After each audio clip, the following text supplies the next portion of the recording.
cancel culture is about canceling. Up yours. Woke moralists. Up yours. Systematic bullying that's happening. And they believe that Cocaína.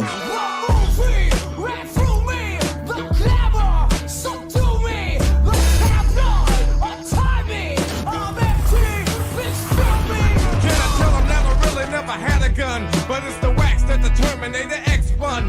Now they got me in a cell cause my records they sell. Cause a brother like me said, well, it's born like this, immaculate conception. I transform like this, perform like this, which yells you a new weapon. I don't contemplate, I meditate, then off your head. This that puts against the bed, this that I got realness, I just push, cause it's in my DNA. I got millions, I got riches building in my DNA. I got gunk, I got evil that rot inside my DNA. I got off, I got trouble, some heart inside my DNA.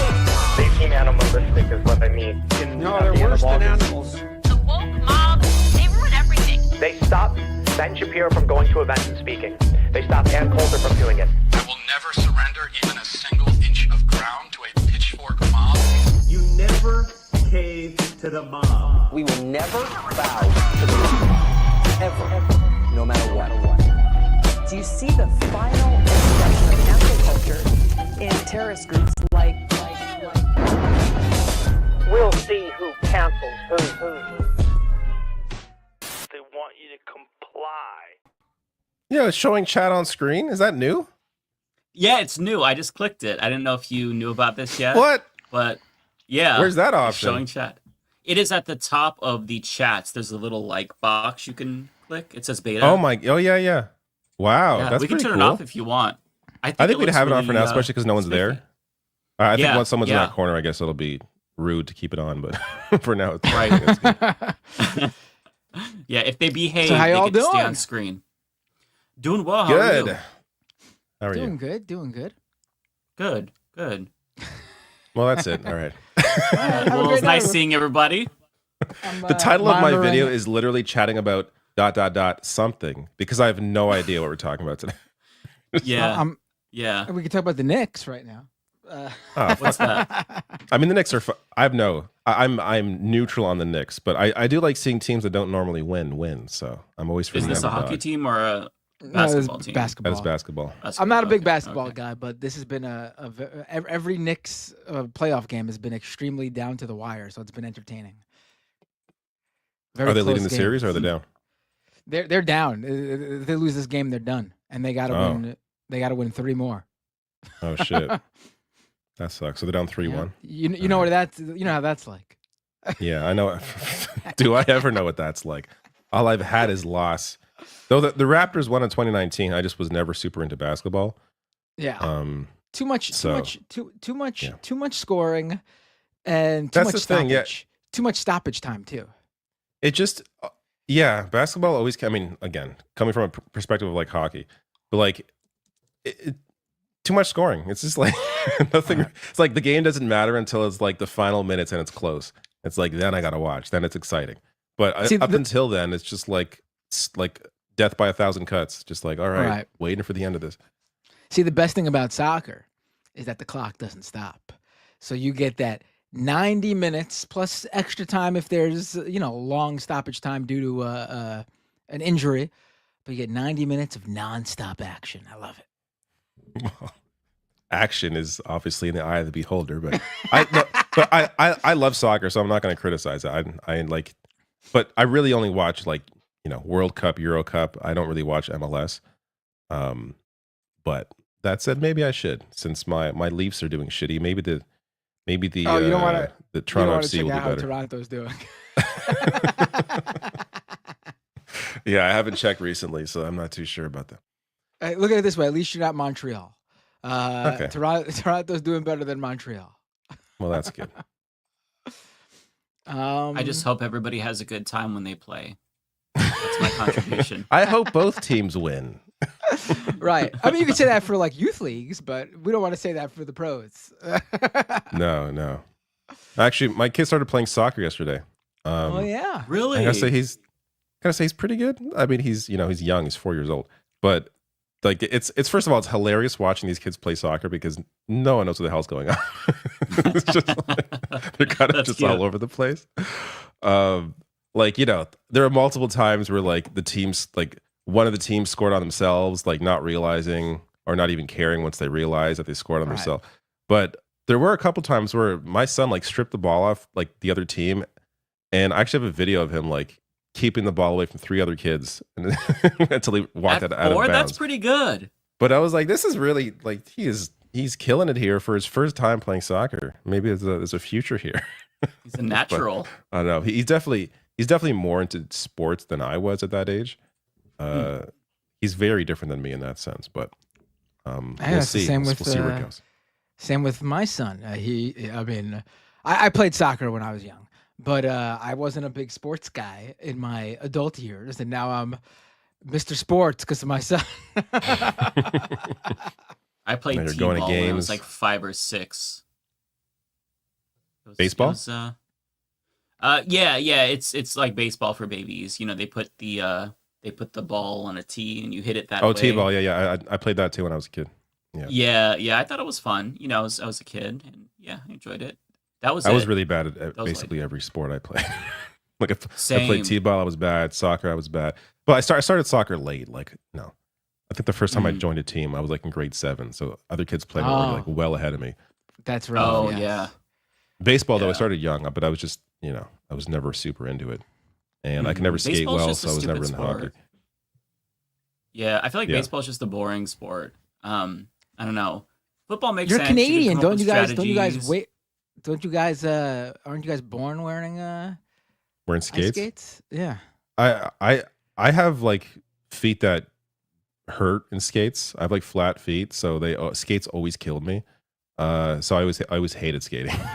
I actually wasn't into hockey at all when I was young. It wasn't until I was like, I don't know, 12, 13 that I started actually caring and watching the Leafs. So I never was really super into like trying to play the sport. Though I played some ball hockey. That was fun since I don't have to skate. But apart from that, I was never super into actual hockey. 1994 Rangers was the peak of hockey for me, and then it's been all downhill from there. I was a huge hockey fan in '94, watching every game, knew every single player on the Rangers. I still remember some of them. That's how much that year is ingrained in my head. Mark Messier, Jeff Bukaboom, Brian Leach, he was on the team, right? Yes, right. I think so. Right. Yeah. They won. Nick It's the last Kypreos? time they won the Stanley Cup. My dad let me skip school. We went to the ticker tape parade. It was a memory I will never forget. And I've never cared about hockey as much as I did that year. Well, obviously, when your team's winning, you care a little more. But yeah, I've never cared since 1967 when I was not even a thought in anybody's mind. They haven't done shit since. Though they had some runs in the early 2000s. That's when I was like, that was probably the height of my Leafs fandom until more recently when they got a good team again. But yeah, I don't know. Maybe one day Leafs will win. The problem is once they lost, like half my shirt wardrobe is like Leafs shit. So now it's like it really limits now my ability to choose what to wear on these episodes. So today I have my Concord shirt, which is a game that I love that died in 2 weeks after it was released. But I mean, you could still wear your Leafs stuff. Hell yeah, there we go. Go Maple Leafs. got my hat. Just let everyone know, I have to jump in like 15 minutes just for a little bit, maybe like 45 minutes. and then I'll be 45 back. minutes? That's a little bit to you? Well, That's fine. in terms of how long the show is, it's 45 Binder has minutes. more important things to do, like speaking to famous people.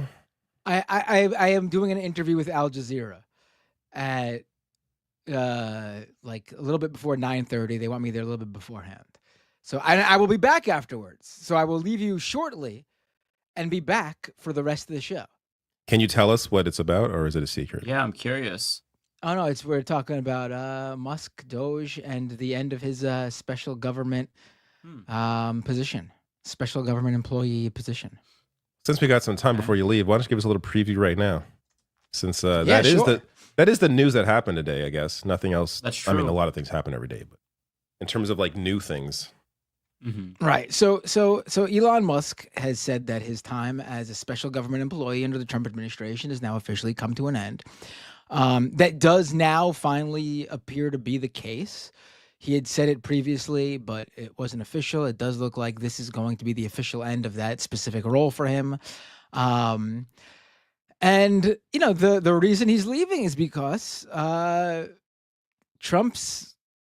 It's unclear whether Trump wants him gone or not. This is the rare case, I think maybe a first in the Trump administration, where someone has been told to pack their bags and Trump wasn't the one telling them to. Musk has been butting heads with a number of Trump's cabinet secretaries.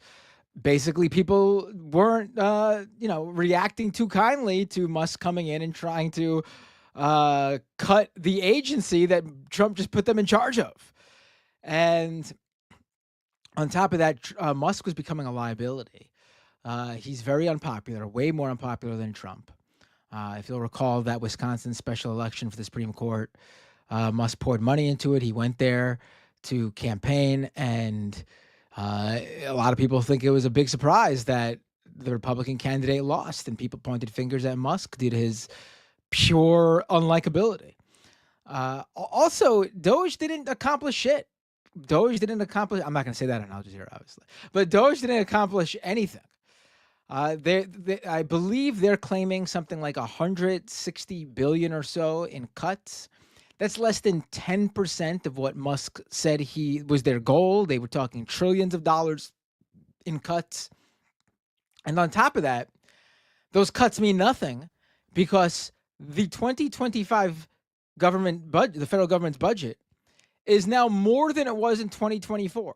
So those cuts did nothing. The Trump administration is spending more than ever before, regardless of whatever cuts Musk made. And as to what those cuts are, Musk's cuts are mostly to federal employees who still, we know those positions, the loss of those positions are going to cause chaos in the federal government. We could just take the national parks as one perfect example, because with the summer months coming up, the national parks are projecting that there's going to be some real issues dealing with all of the tourists and people coming to take advantage of America's beautiful natural resources. They're national parks, and they're not going to have enough park rangers to handle the incoming summer traffic. On top of that, even worse, in my opinion, were the cuts to U.S. aid, because we know that there are people in developing countries who were dependent on those funds who have died. We know, we now have confirmation that people died as a direct result of losing U.S. government funding, and nothing. Not that this would make it worth it, but on top of that, there's nothing to even show for it because we're spending more than ever. So Musk set out to cut trillions of dollars and ended up cutting shit. In fact, the government's spending more money than it was last year. Before and at the same time, he's like tanked his companies, like at least Tesla. Right. That's another thing too. I mean, that part I don't. That part I enjoy. That's my win. That's the win I got out of Musk as special. So maybe it's a net employee. benefit. Yes. Somebody said Musk that the companies- one fraud and abuse that Doge got rid of is Elon Musk, because Right. he's now gone. So congratulations, Doge. You accomplished at least one good thing.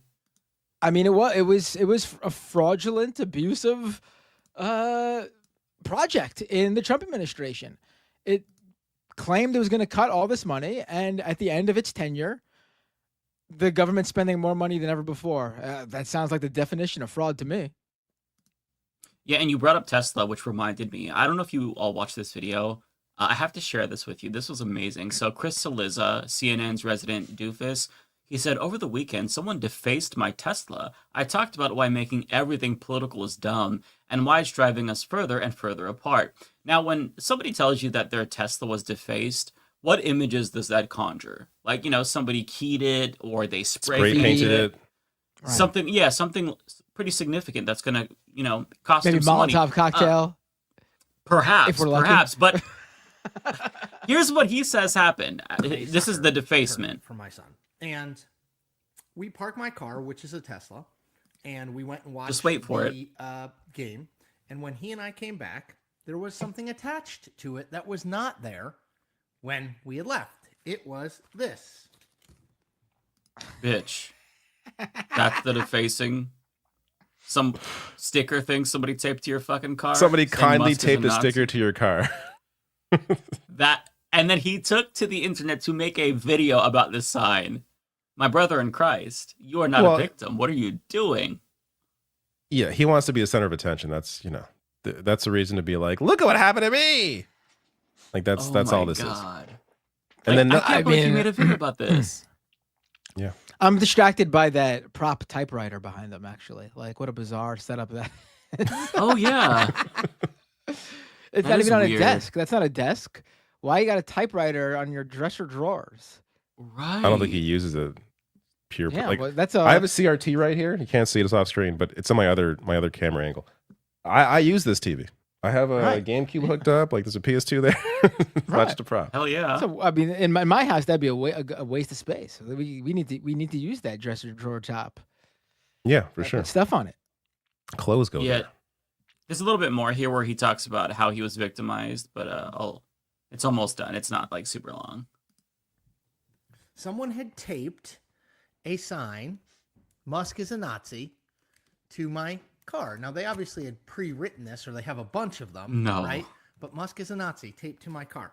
So this is the first time I've experienced the sort of politics of Elon Musk and Tesla, and I wanted to talk a little bit about it because the journey I have had with this car is in some ways a journey of I think a lot of people have had with politics.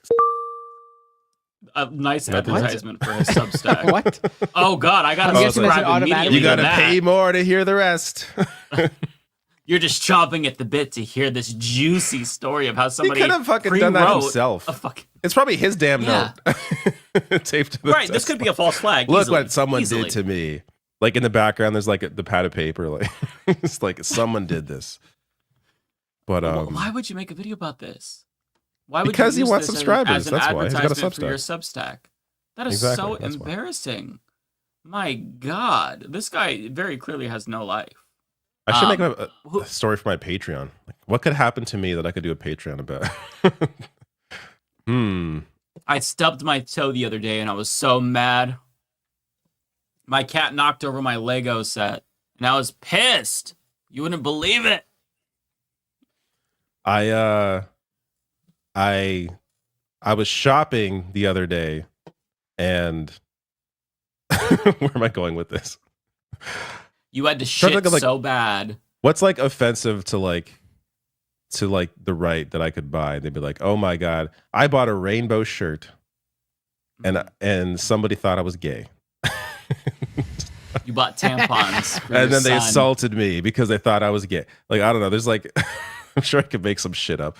It's just that when you have a Substack like that, you know, and you don't, and you're Chris Cillizza, what else are you gonna do? Who's gonna willfully listen and pay for Chris Cillizza content? Because he left CNN, didn't he? I don't think he's there anymore. Oh, did right? he? Okay. Yeah. I feel like there's not a single person that pays for his Substack, right? Not a single person. Not even I one. bet There's you no people way. do because people know who he is. I guess it is America, but like I would like to speak to somebody who pays for a Chris Cillizza Substack. What exactly is the draw specifically? Because in any video he's ever seen on the internet, if you look at the comments, every single person is rightfully shitting on him, even if he's not saying or doing anything offensive. It's just he's easy. Like he's an easy target because he presents himself as like apolitical, but he has an agenda. You know, it's not super subtle. It depends on what he's talking about, but he'll do these videos about, you know, how Bernie, especially during the 2020 primary, very he was anti-Bernie Sanders, but he tried to like present it in this passive aggressive way or like both sides way. It's just very disingenuous. He's completely fake, and nobody talks like this 100% of the time. Like, excuse but he me? does. Like, what the fuck? What is that? Just be a human being. Nobody likes this person. I feel like if I were to meet his parents, I could get them to admit that they hate him too. Like, there's no way. I just realized, Bitter, do you have to go? I don't want you to be late for your Al Jazeera hit. Oh no, I got a few more minutes. Okay. Okay. What was I gonna say? I forget. Oh yeah. So I mean, I agree with you. Like, this is a guy who I felt like his whole thing was just being like a company guy for CNN. Yeah. And like there was no there was no built-in fan base for him. How many subscribers does he have on Substack? Does it even say? I don't know. They're all public, right? I think It says it doesn't say how many people pay him, but over 31,000 subscribers. Excuse me? Yeah, I don't get it. I mean, if you compare that to like people need YouTube, their that heads isn't a big checked. deal. Like I'm not sure what like a big deal in subscribers is for Substack, because like my whole reference point is YouTube. Like 30K on YouTube is like, it's not bad, like it's fine, but it's like there are channels that are 100,000, a million, several million, so it doesn't mean much. Right. We should bring him on Leftist Mafia and just be like, "Fuck you," and then be like, "Thanks for coming on." I don't know. Yeah, I I'm have sure. an irrational hatred for him, honestly. Like, I'm not sure what my problem is, but I just don't like him at all. I It's think not that I don't like him. I genuinely fucking hate him. I don't know. I know why. I don't hold the stuff in my brain, but I know there's stuff that he did during the 2020 election, probably the 2016 election, that was just like completely ridiculous. Like, I know he put out a lot of anti-Bernie stuff. I just can't think of anything. Yeah, like, he's so not like memorable at all. Like, I don't like when it comes to his actual content. Like, I recognize him, but I couldn't tell you a single thing he's actually like reported on. He like epitomizes the smug elitist liberal that is so off-putting and pretentious and condescending. Like, if you talk to him, I feel like within 5 minutes he'd try to make you feel like, you're stupid when he's the dumbest person on the planet. Like, he's just one of those people. I'm not sure what it is. The vibes are bad. The vibes are like criminal bad. Like, I feel like something's off about this motherfucker. I don't know. I'm suspicious of him. I feel like I dislike Jake Tapper more though, because I feel like he's a little more ridiculous. Too. He's doing this massive tour now on his book, where like, we all know Biden was not right. This isn't breaking news to anybody. I know. Who gives a shit? Like, you're making this a massive story when it does not matter at all now. Like, if you came out with this when it mattered, then great. But you held this for a book, and we all have to pretend this is like a big deal. We're all shocked by this. Like, no. Yeah, it shows you how the media can like effectively turn nothing into a story. Who cares about Biden? Trump is president now. And I'm sorry, but I have to honestly give a little bit of credit to the conservatives who are interviewing him, because they're like, well, didn't you join in on the cover-up? And they'll show clips of him where he's denying Biden's cognitive decline. And it's like, this was obvious from the beginning. Like, back in 2020, it was clear this man was dying. So why are you all of a sudden the biggest warrior? I didn't see, because I just saw the clips of the questions that they were asking on Twitter. I did not. Well, guys, I had a book coming out, so I had to pretend. Or maybe it's like, I wasn't as aware at that time. Like, it's wild. Everybody could see it. All of us in the media were talking about it. You didn't have to be in on like the behind the scenes conversation. It wasn't even just like, okay, so you want to. Right. But it also wasn't even like, oh, you don't want to speculate. I get it. It was just like, we're just like we were like looking down on people who were even questioning what's going on here. Like, it was like a whole big thing. And like, you were actually, I'm not saying this was Tapper or anyone in specific, but this was the broader thing for the mainstream media. It's like, Biden had a stutter. How can you be so ableist? And it's like, what are you guys talking about? His stutter hasn't been an issue in a very long time. No one ever brought up Biden's stutter when he was vice president with Obama, because there wasn't an issue then. There wasn't, whatever his stutter was back in the day, he got over it. Didn't come back. There was something else going on. I mean, the decline was obvious in 2019.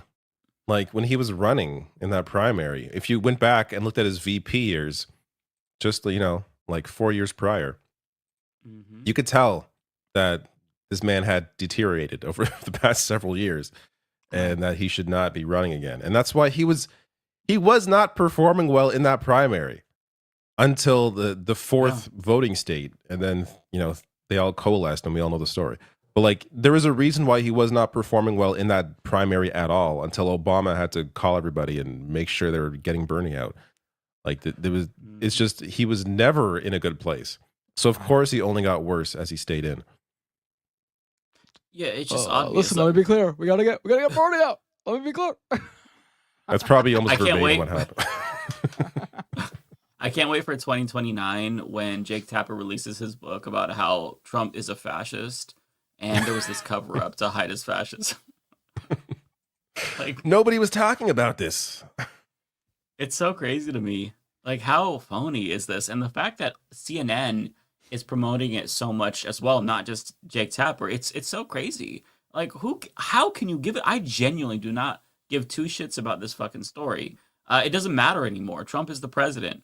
Joe Biden is like dying. Who cares? Yeah, there was a cover up, but like, who believed the cover up? It was so obvious. Like, anybody with two eyes could see that he was very clearly in cognitive decline. So to the extent that there was a cover up, it was the worst cover up in the history of cover ups. I mean, what are we doing here? Why are we talking about this shit? Wild to me. Just wild. American pundits are so stupid.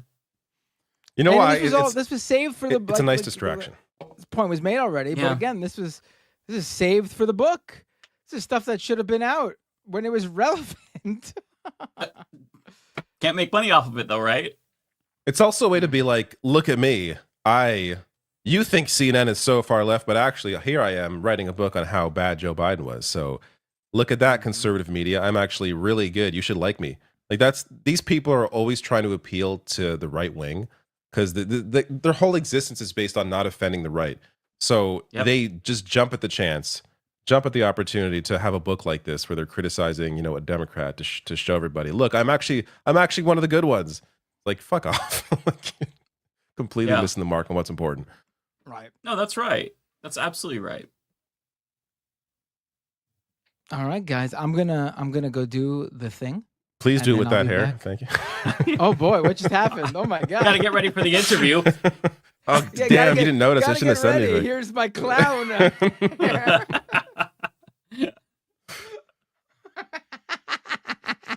All right, well, go enjoy yourself. That's very good. That's very good, David. You have fun. My dad just sent a member chat. Please comb your hair before going on Al Jazeera. Hey, Alan, don't we also deserve the royal treatment? Maybe he should comb his hair before coming on here. We got standards too. Hey, I know. My hair was looking fine before I did that thing a second before I said I gotta go to do the show, and then I let go of it and it parted in literally like a circus clown manner. Like, I just love how that happened. You're like, all right, I'm gonna go do my interview with this professional media outlet. All right, That's guys, amazing. I'll be right back. See you in a little bit. All right. Have fun. Have fun. So now what? Now we turn this into a video game podcast. Hell yeah. So just to give people a little, things that we'll talk about in a bit, because some of you maybe aren't into gaming, but you should stay anyways. I did a video on AI stuff today, and I think I'll bring some of those clips up because AI is getting insane. Oh, that's fun. And it's just it's worth discussing some of that stuff. But what are you playing right now? Let's get some gaming talk. I think I was gearing up for Elden Ring Night Rain, but the reviews dissuaded me because I don't have anybody to play it with. And if you play with randos or if you try to do solo, it's unbalanced and insufferable. So I am playing Fantasy Life, The Girl Who Steals Time, which if you look at the screenshots, this looks like the gayest game ever. And it is.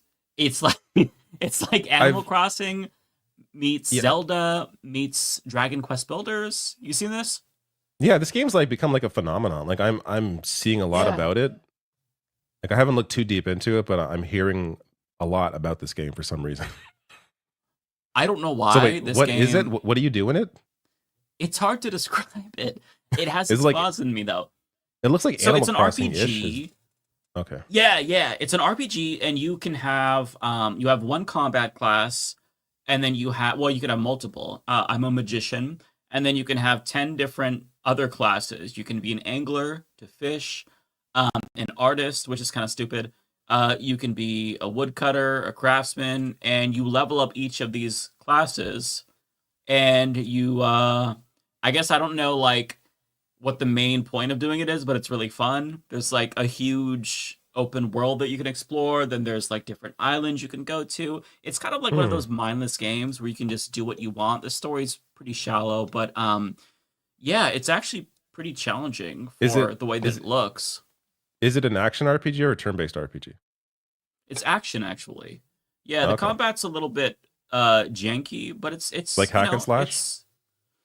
Yeah, basically, it's fun enough. The camera's a little bit fucky, but it's surprisingly very, very fun. Apparently, this was a game on 3DS, but it's now, I guess this is the sequel, and it's incredible. I'm really enjoying it. It's not perfect by any means, but it has its claws in me for sure. I'm gonna put this on my Highly list as recommend. something to look into more because I feel like I would probably dig it. It's a nice game to just listen to podcasts to. Yeah, that's like I love a good podcast game. Obviously, I don't want all my games to be podcast games, but I do enjoy a game where I could just sort of play and listen to a podcast. Like the Rocket League is a great one for that. Like a lot of my podcast games tend to be more online games where I don't care too much about losing. Like Rocket League, I love playing even if I lose. I'm playing the Rematch beta. So Rematch is it's a soccer game, but it's more it's the best way to describe it is very weird. It's like Rocket League with people, which is just soccer. Oh, is this the one from the Sifu people? Yeah, it's from the Sifu developers. Oh, okay. And yeah, the open beta just hit PS5. And there was a beta on Steam earlier as well that I played a bit of, but I prefer playing on the PS5. And it is really fun. Like it's one of these it's like Rocket League in the sense where I can hop in, enjoy a few matches, hop off, or play for a bit, let's do a podcast. Like I don't have to think too much. And it's very deep. Like you can tell there's a lot in terms of your ability to really control the ball. And like it's I would say it's a little tougher than Rocket League in the sense that you really have to aim in a way where you're controlling the camera, but also the camera controls where you're aiming. Whereas Rocket League, you can have the camera kind of just like follow the ball. That's how I tend to play Rocket League. But here you're controlling your character like a third person character. So you really have to focus more on where you're aiming, and it's very well done, and it runs well, like no issues in terms of the online play. It's coming out later, I think mid-June or late June.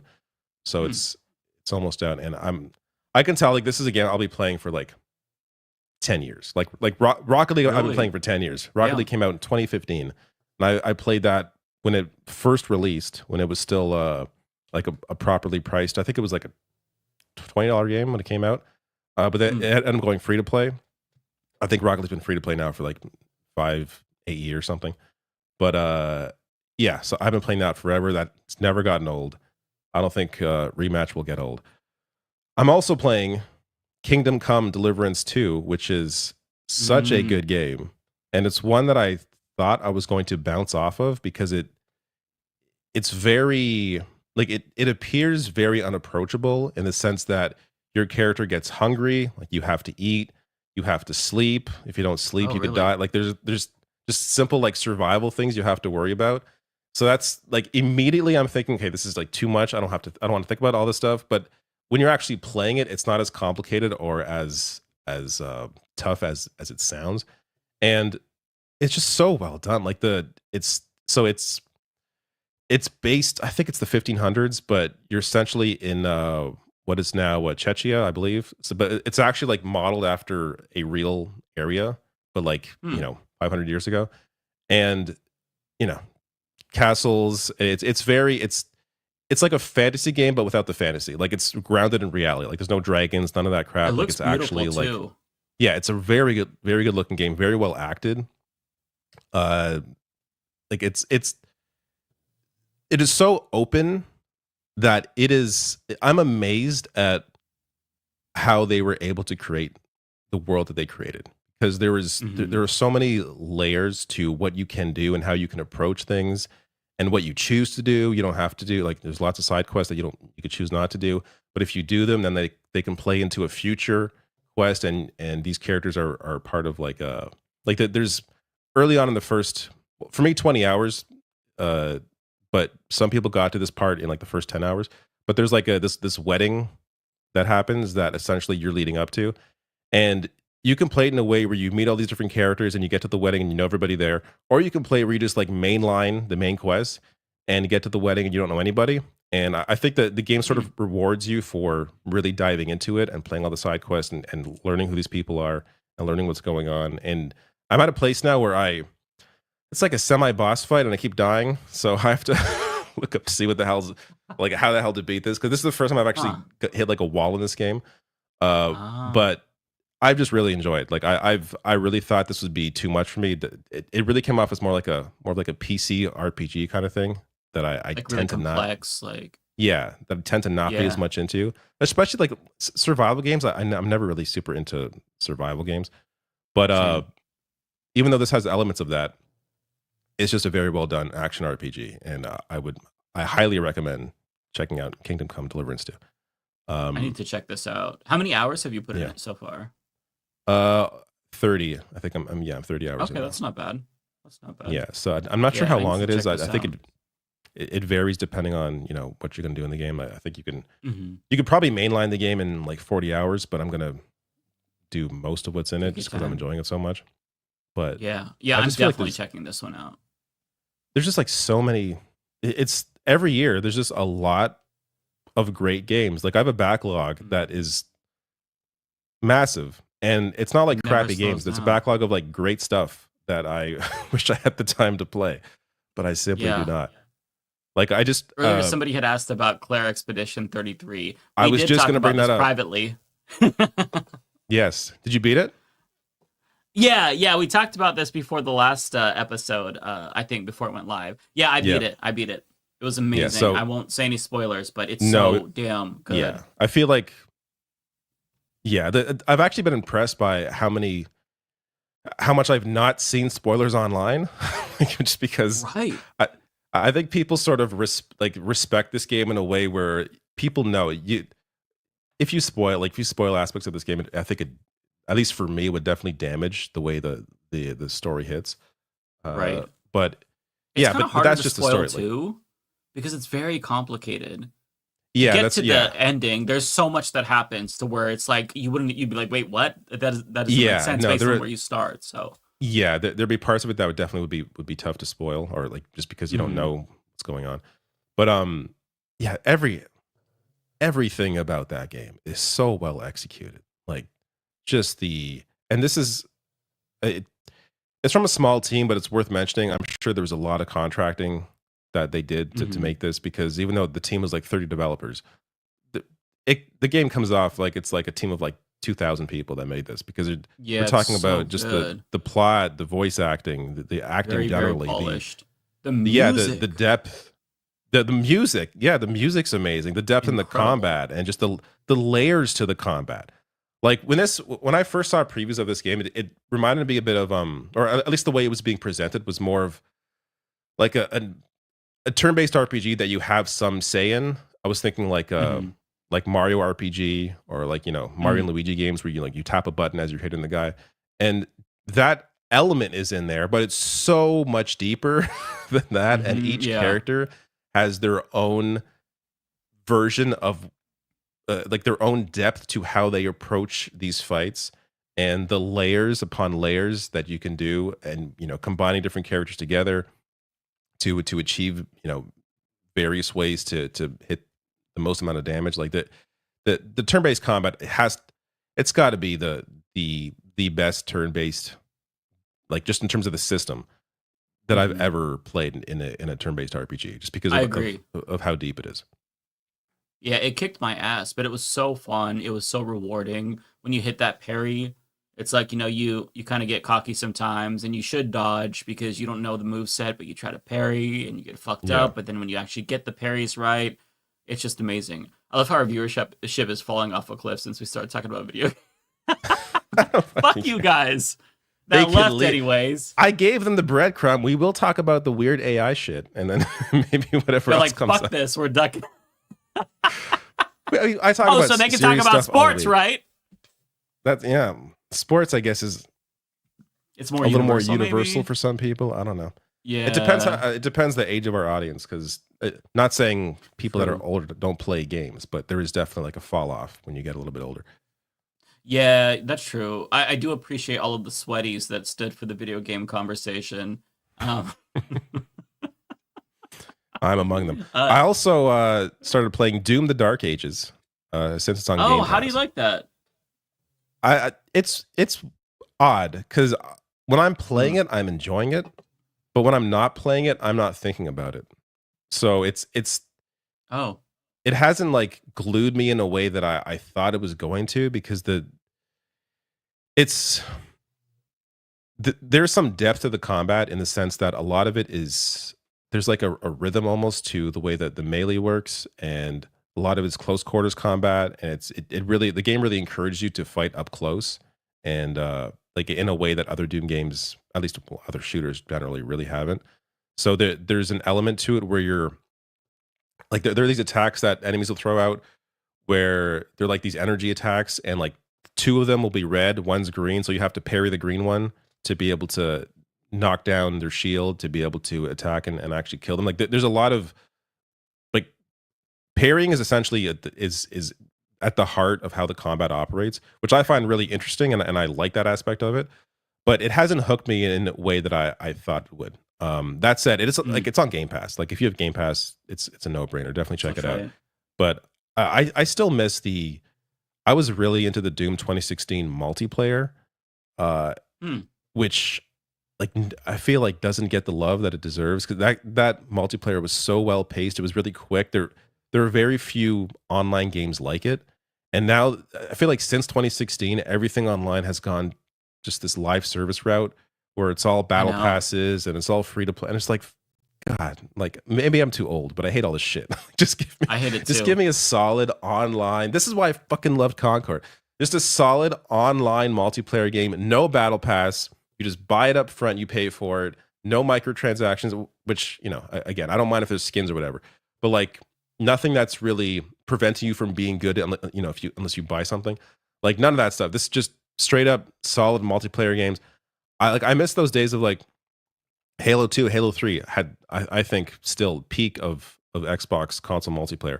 And Doom 2016 was fantastic. And they never brought back that multiplayer. In Doom Eternal, they had some other version. I forget what it was, but it was some different kind of multiplayer, maybe some like co-op or something, some horde mode. And this one has nothing at all, which is fine. But I do feel like the Doom world kind of lends itself to online play, but I don't know. Unfortunately, it's not there. I never do the online play. I always only do single player, because I always get my cheeks clapped in online, unless it's like That's why I was Mario surprised Kart you or were. Fall Guys. That's why I was surprised you were open to Elden Ring, the new what's a Night Rain. Yeah, you were open to that. I still am open to it. I might pick it up when it's on sale. It just, I guess, will be really hard to play with people who you don't know, because there's no way to communicate. So if you need to like try to coordinate, say, hey, let's go here, there's a weapon that I need for my build, you have no way to do that. You just have like fucking emotes. So apparently, like the people who play that, like Fighting Cowboy, we talked about him a couple of weeks ago because he went viral for his like takedown of like these idiots who came in and were complaining about Assassin's Creed having a black character. Yeah, but I watch him regularly, and he's a really big Soulsborne player. And he said that this one is like, if you have friends who play with you and are really good, you'll have fun. But if you don't have anybody to play with you, like 2 other people specifically, and you can't like communicate with them, jump on Discord and talk about what you're doing, it's not going to be great. It's not balanced for solo. Like it's just not. It's not like the traditional Elden Ring experience. And I watch it, and my brain is like, oh my god, this looks amazing. It's Elden Ring. But then like I know when I play, you know, it's not going to be the same thing, so I might just go back and play Elden Ring. Yeah. Because I could replay Elden Ring 100 times and never get bored. That reminds me a bit of Helldivers 2, where it was a game where I really want, like, I enjoyed what I played of it, but I heard so much of how that game is like leagues above if you have 2 other people you know to play with. And I never really, like, I don't have many, unfortunately. This is like the one part of my life that I want to improve. So I want to have some gaming friends that I play with on a regular basis. When I was younger, I used to, like, there are people that I play with like back in my SOCOM days, that I played SOCOM with and had really close buddies. But those days are gone. Those people are no longer playing as many games. So there's not. I don't have any. I don't have a gaming group anymore, which I feel like my life is sorely lacking. But the other issue is I've a son. My schedule's weird, and I don't have free time a lot of the time. And if I do, it's late. And sometimes I don't want to talk to anybody. You know what I mean? Like at the end of my day, I don't really want to be chatting on an online. Yeah, I want to like turn my brain off, and I want to just put a podcast on and play something, and I don't want to have to coordinate.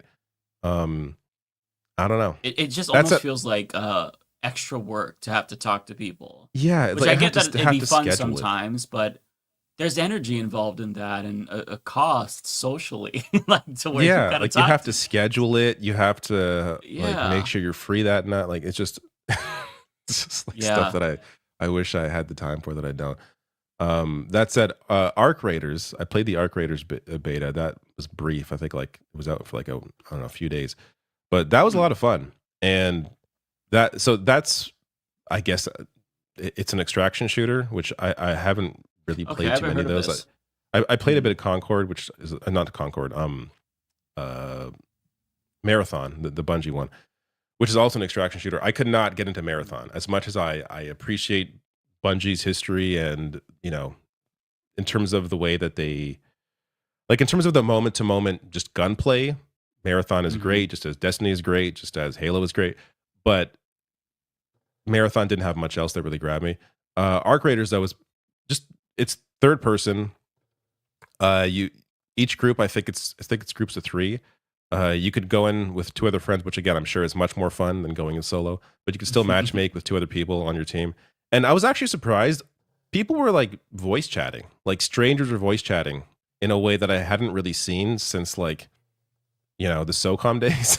I feel like now everyone turns their mics off if you're playing with strangers. I know I do most of the time, but I was actually impressed with the amount of teamwork that was between strangers on the Arc Raiders. But it's just a very like the aesthetic of that game is very unique, and the world is huge, and it's just it's this mix of like sort of quasi post-apocalyptic worlds mixed with like just robots or small robots or just giant ones that can attack you too, but you have to work together to extract items and I don't know.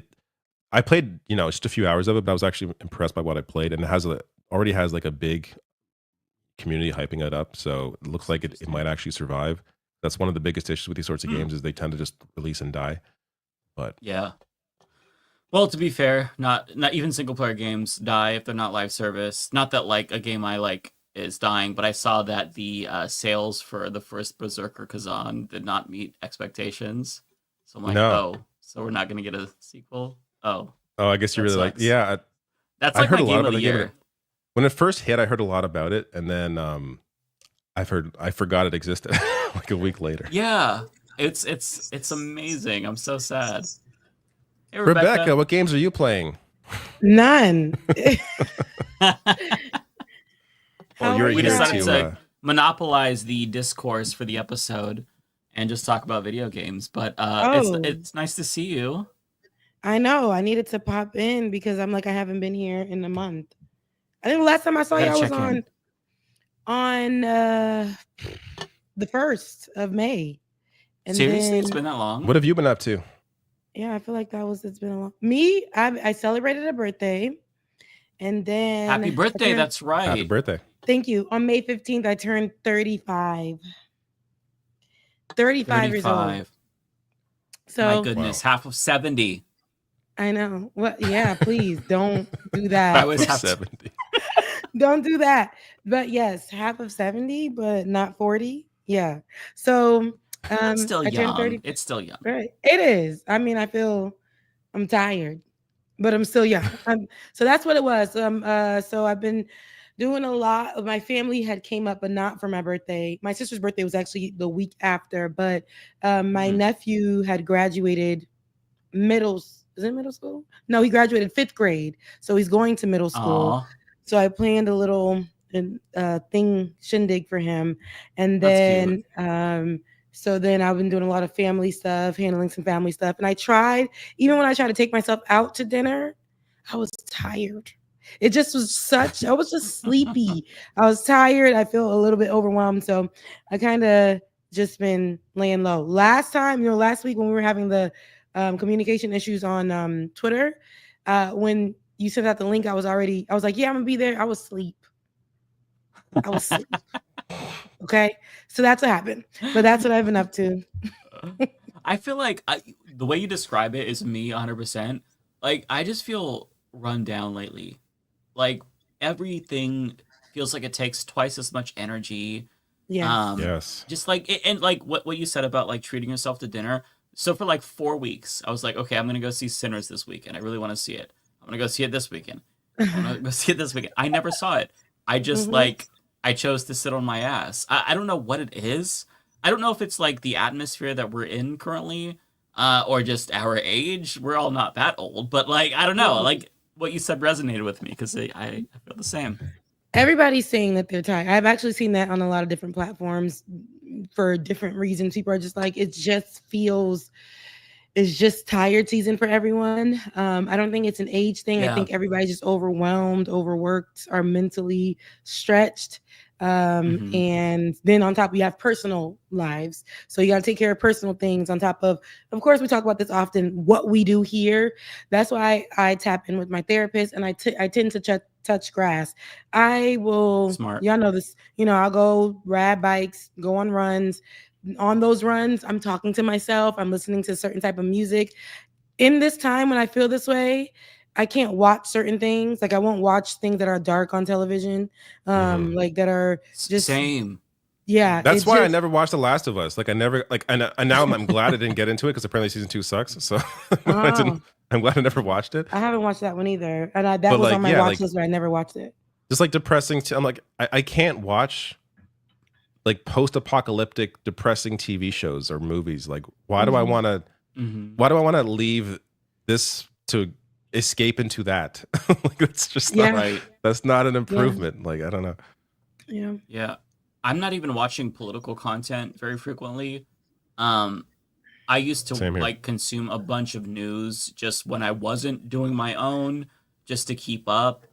And as soon as I'm done with whatever, like doing my own research and finishing my video, I tune out completely. I just can't even tolerate a little bit of politics. It's just so overwhelming. I agree. Even if it's like not super depressing news. I mean, everything is depressing, but even if it's like not bad, it's just so like, I don't know, it's insufferable to me. I'm not sure what, well, I mean, I understand what like political fatigue is real, but like more so than usual, I feel like this year. No, it's been that way. Even talking with different panels, I feel like it's been getting a little weird in that space too. It's just like, I'm overwhelmed, underwhelmed, and I don't want to keep consuming, even if it's the smallest news, like yesterday's news or the day before, things that are happening at the Breakfast Club and stuff.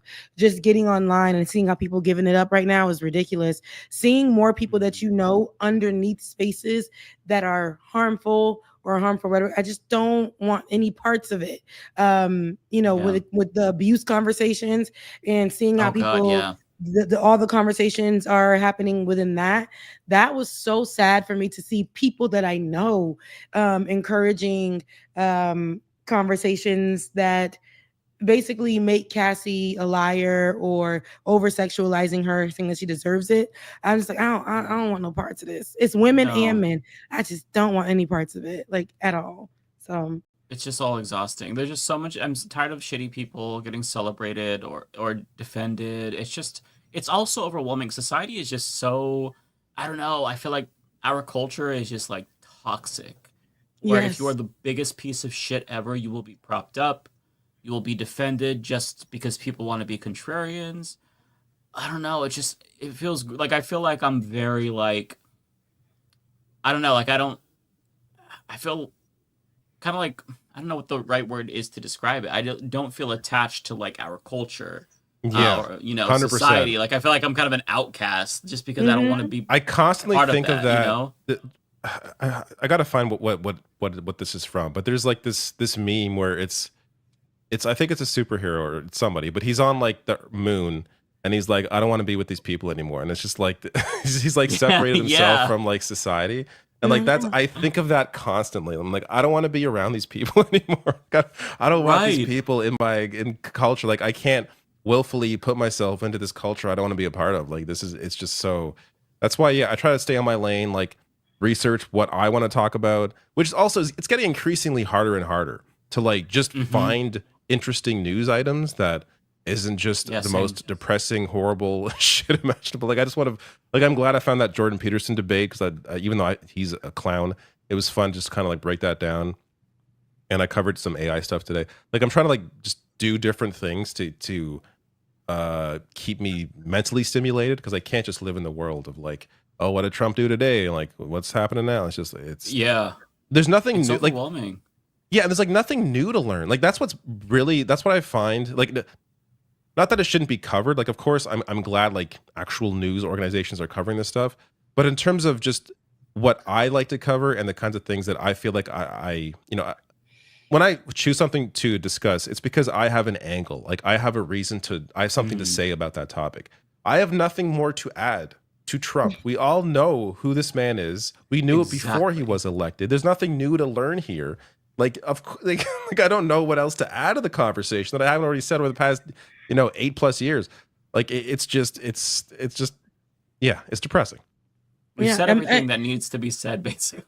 Yeah, there's no like, there has to be some kind like this fatigue for sure, but it's been like we've been trying for how long? 8+ years, like you said, first dealing with him in the first 4 years and having this fervor and this light and think that we are gonna, there was gonna be some kind of reckoning and for us to get together and, mobilize. That was that season. Then the second part of it was, okay, we got Biden.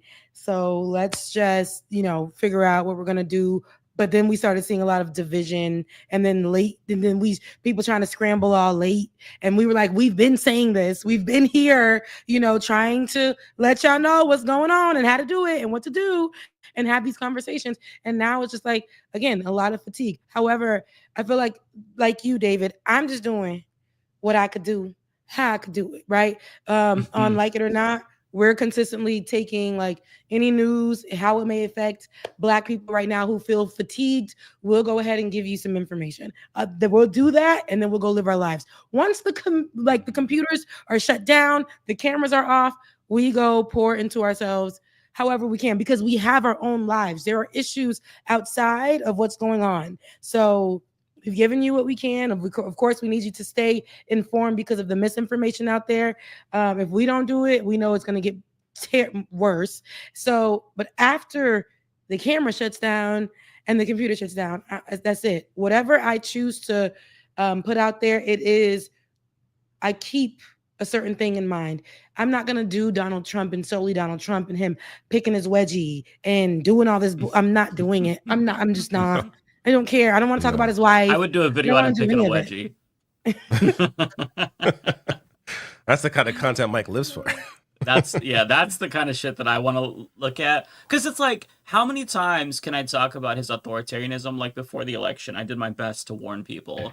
After the election, I'm saying this is authoritarian, that's authoritarian. And like it interests me from like a political science perspective, and I like to bring in those opinions. But after that, it's like, what more can I say? Everything he's doing is not surprising. It's destructive, but how many ways can you say the same thing that this is destructive and he's killing democracy? It's just exhausting. So like, I try to find like different types of stories to talk about because I mean, it really bogs you down. Like this week I did the dumbest fucking story about Marjorie Taylor Greene arguing with Grok on Twitter, and it was so unsubstantive. I went down like a little rabbit hole with like the Evangelical Alliance with Republicans, which was really fun for me, just kind of like a palate cleanser. But like just trying to find like when you absorb information, you let a little bit in and then you close the door immediately, and then you got that little bit of information and you build off of that. Anything else is just overwhelming. Like I cannot tolerate Twitter right now. Like I have never used Twitter so little. Like I go on for like 5 minutes a day. I'm never on there. That's it. Yeah, I'm never on there. It's just Threads so is toxic. insufferable right now, though. Threads is like a lot of people from Twitter finally migrated to Threads, and it's just very like That's where I see most of my stuff, but I love it because I forget about Threads at times. So I may be active on it, but then when it gets so crazy, I won't use it. And then I won't use it for a while. And then I'll get back on there and be like, okay. But you know what? I never be on. Sorry to them people. Blue Sky. I'm on Blue Sky all the time. I do use that. Yeah. I don't And I like this is the secret to social media, and this includes Blue Sky, Twitter, whatever. Block liberally.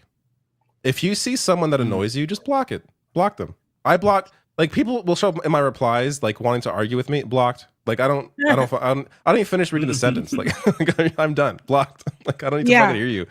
Like I don't. It's just that has made my ability to use social, because look, if I didn't do what I do, I wouldn't be on any of this shit. Like I'm not gonna be on. Like, why would I be? Why would I be on Twitter if I'm not covering political content? Like there's no reason to be on there. But I feel like news breaks. Unfortunately, news still breaks on Twitter sometimes, so I have to be on there. But I'll block all the bullshit. I won't read replies unless I feel like I need to for some reason. I'm also engaging in a lot other, like, I'll just have gaming conversations or talk about like sports or whatever on social media more as well, just as a way to kind of get my head out of the political space. So that kind of helps as sort of like a palate cleanser. But yeah, Blue Sky, I just find it reminds me a bit of like what Twitter was before it went insane, where there are people on there that I like reading, like I enjoy seeing their posts, and I think it's fine. I think it's pretty good. So compared to Twitter, it's much better. Yeah, no, I'm every time I get on Twitter, I got to get on and talk to y'all, and I do that with my other show. That's what we talk on.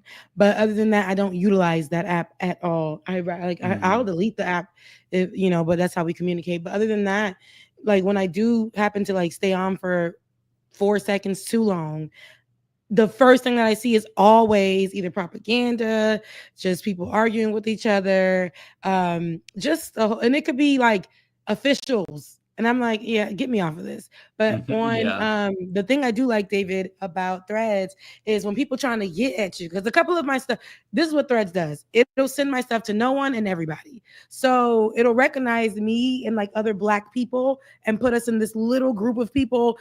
And you say something, you don't know if your thing is going to go viral. I don't care for it to go viral because I just want to stay in my thoughts to be where it is. That little thought will go viral. Everybody has something to say in it. But I love that when they're trying to go off on me under my post, I could just say hi for everybody. Nobody's going to see what you're trying to say. Oh, to me. yeah. You're never it's never going to go anywhere. So you think you got something on me? You think you ate in my comment section? You didn't. You're going to starve because no one's going to see that.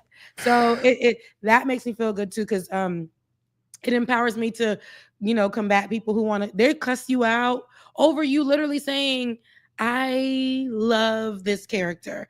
And they'll be like, oh my God, how dare you like this character? You heifer, you this and that, you're anti this. You're so stupid. I don't get why. First of all, it's hard for me to, at this point, even know who's actually real or who's doing things for kicks, who's actually giving a real opinion, who's doing it for a reaction. So but what is the life of people that show up in other people's replies to argue with them over what they posted? Like, why?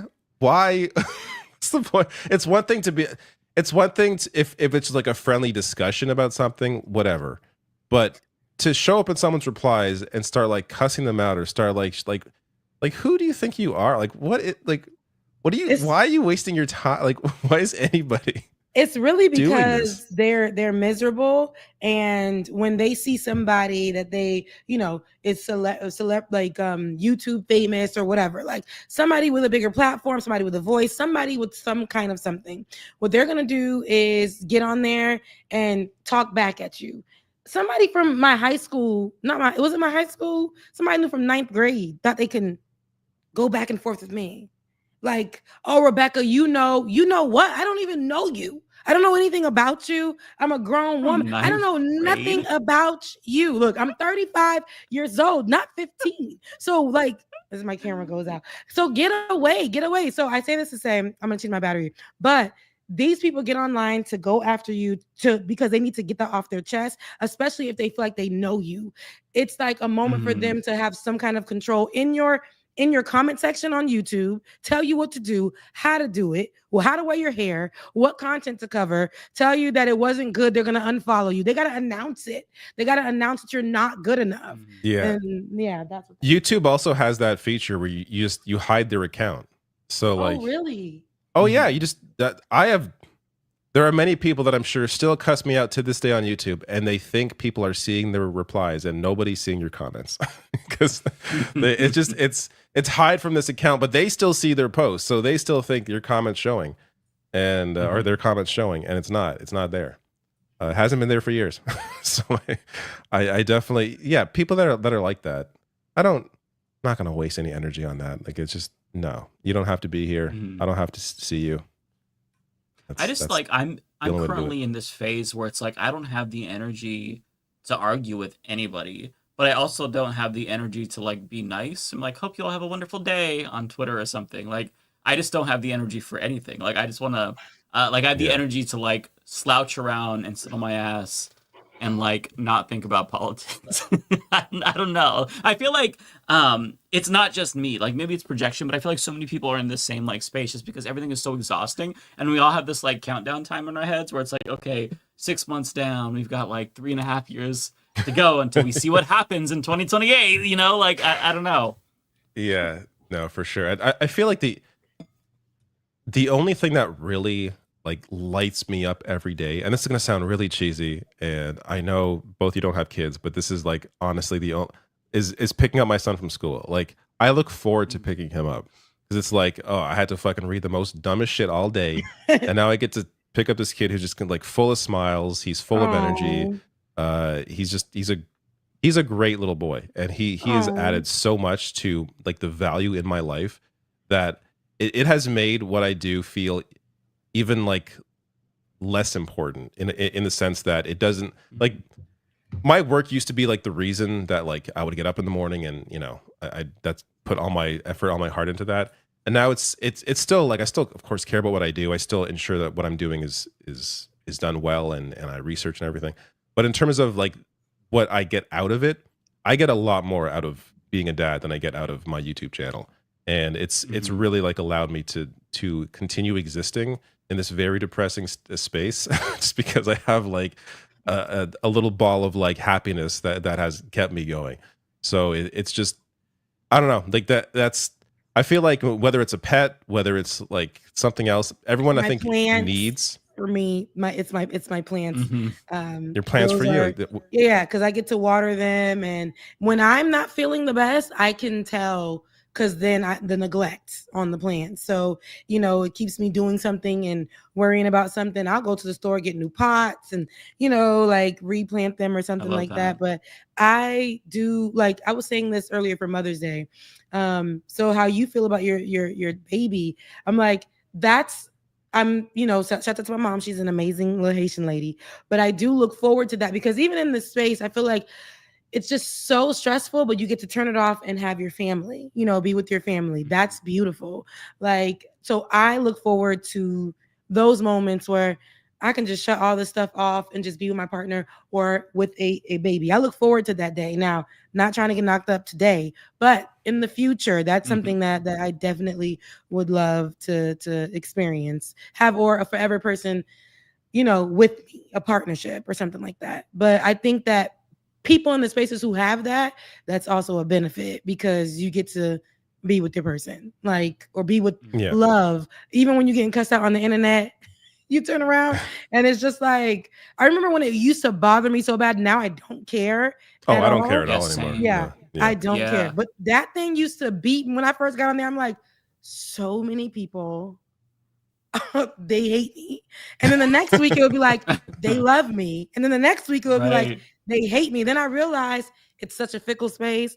People will leave, they'll come back, they'll talk about you, they'll come back years later and be like, oh, forgot about you and why I left, but I'm here to support or something. Like, it's all of that. So when I realized that you got to do your work, and then especially right now, all of us are in the same space where I'm going to cover the work that means something to me, that I can actually pour into, instead of just doing things that are trending, things that are breaking news all the time.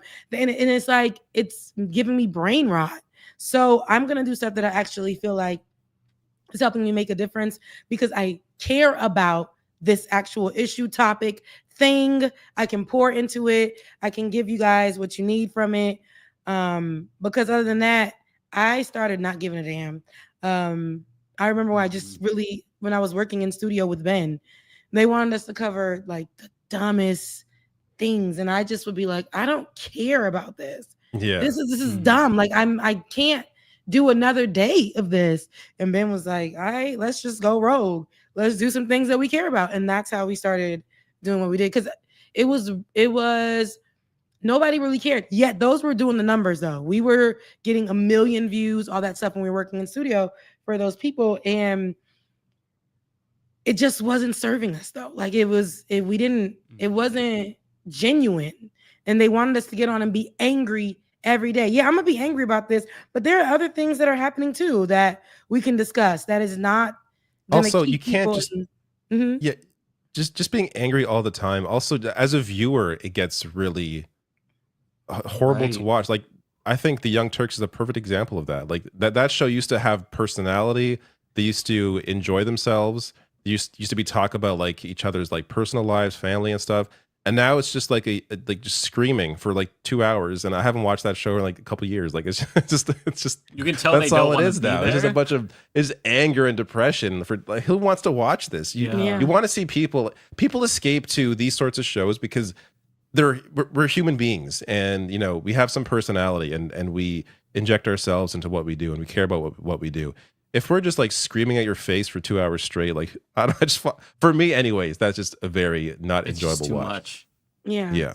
It's like nails on a chalkboard. You could tell that they don't want to be like, especially like Anna. You could tell she doesn't want to be there, and it's like, like I'm not shitting on her for that, because there are days when I don't want to do videos, but like for the limited bandwidth that we have, and like the focus the things that we want to focus on, like.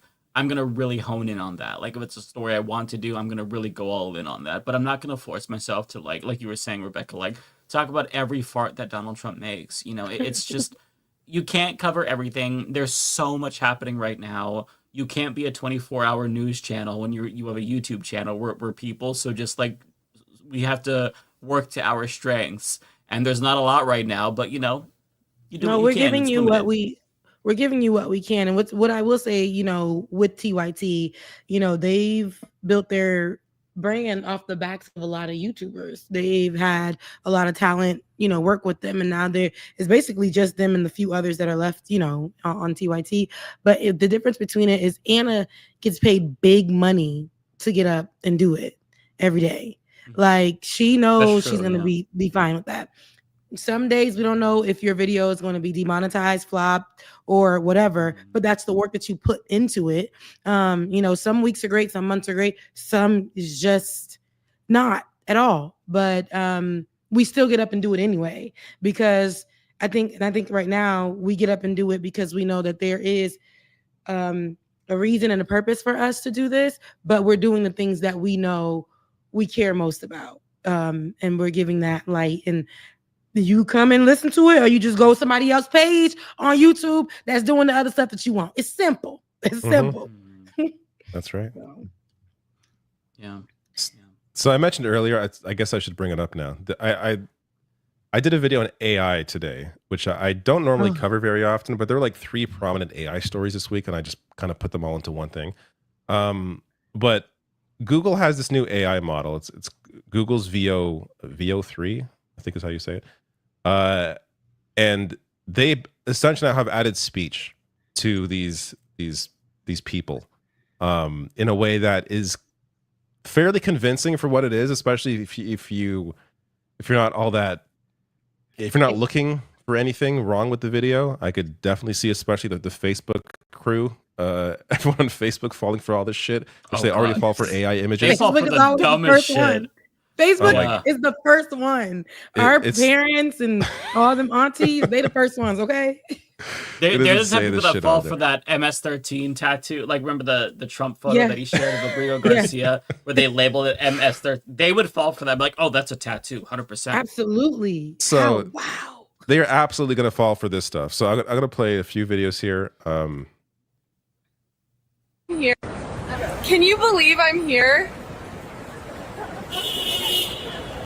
This prompt made me say this. A girl told me we're made of prompts. Like, seriously, dude, you're saying the only thing standing between me and $1 billion is some random text? Honestly, the biggest red flag is when the guy believes in the prompt theory. Like, really? We came from prompts? Wake up, man. You want to convince me that this perfect creation behind me is the result of ones and zeros? A binary code and nothing more? It makes no sense. Imagine you're in the middle of a nice date with a handsome man and then he brings up the prompt theory. Yuck. We just can't have nice things. We're not prompts. We're not prompts. Oh, this one. Where is the prompt writer to save you from me? Where is he? You still believe we're made of prompts? Anyone who tells you we're just ones and zeros is delusional. If that's all we are, then why does it hurt when we lose someone? Vote. It goes on. Like, it's just No, play a little bit more. Play a little bit more. Sure, I'll play some. That last me, one and felt I'll like ban the Charlottesville. Prompt theory from schools. There's no place for that nonsense in our lives. For spreading the false. A girl told me we're made of No, prompts. that's all. That's We are all on our way AI. to I can Here's Jurassic tell- Park. Is that what you're Jurassic Park. I am so excited. I've always wanted to go, and finally we are doing it. It's going to be great. Right, Jason? Yeah, I can't wait. Okay, bye. Her eyes there. All right, kinda give it away. Their eyes are crazy as fuck. Yeah, her eyes are crazy. And they're slow. So like, it's not. This is stuff that I'm not gonna fall for, but like, It's good though. yeah, Like Yeah, that's you're- good AI. yeah. Our aunts and uncles on Damn. Facebook are definitely following. They're gonna get got. They're gonna Yeah. be taking my face, putting me over there somewhere, and calling my mom on FaceTime and speaking in my voice and telling her I'm out there. Yeah, they're gonna be like, I'm being held hostage right now. Quick, send $500,000. Like, just some weird shit. Like, it's gonna They be got used so me like that. nefariously. But with a regular phone Damn. call. With a regular phone call. So imagine people getting this with AI, this kind of stuff. Somebody just did a photo shoot and was saying, they're a makeup artist, and they did a photo shoot to showcase the makeup. And they came out and said, because now people are coming out and saying this, AI, I did this in less than 5 minutes. This did a whole photo shoot for me to showcase my makeup. But I'm like, girl, you didn't do that makeup. Now people gonna book you not knowing if you could do a brow, if you can do some blending. Right. They're not gonna know what's gonna happen. But somewhat related to that, in my video today, there's I discussed how people are using AI to give them suggestions on what to do. So like using AI for glow ups. So there and there's like a whole like TikTok thing now. All these mostly women sharing their experiences of like uploading their image basically, and then TikTok tells them, or not TikTok, ChatGPT tells them what hair color they should use and what kind of makeup they should do, like all this stuff. Wow. Like it's just, and then like I got to think, it's just because it's AI, it's probably just working on averages. Like it's you mostly probably see celebrities in terms of like what the AI model is utilizing. So I feel like if people just start using this, we're all just gonna end up looking the same, or looking like our closest celebrity lookalike. That route. Yeah, We're already going just that. gonna Already be using it's using terrible. the same stuff. Yeah, like I already think white people all look alike, except for y'all a little bit. And I know white people think that black people look alike. Y'all ain't gotta say it. And we think that everybody from whatever they look alike. So my thing is, every race, everyone is looking alike, and we're losing recipes when it comes to language. Not only food, when it comes to like language or accents. Now it's like everybody sounds alike. How you all the way over here? You ain't even from the South, and you sound like you from the South. How they in Haiti mimicking? Before we used to crack on each other. Now you guys can mimic our accents, and we can mimic y'all's. And it's like there's no specialty anymore. Louisiana, they sounded like they from up north all of a sudden. I'm like, I don't like it. I don't like that we are losing the recipes. Everybody dresses alike. Everybody sounds alike. AI is also people are dependent on AI. You're saying that you saw that whole thing where women are checking out their glow up from AI.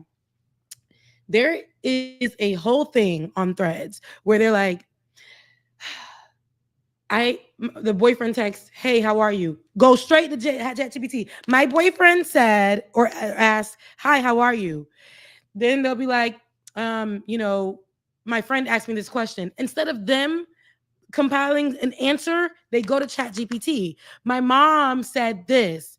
They go to ChatGPT for every to know how to respond to anybody. To respond to anything, anyone. That's so bad.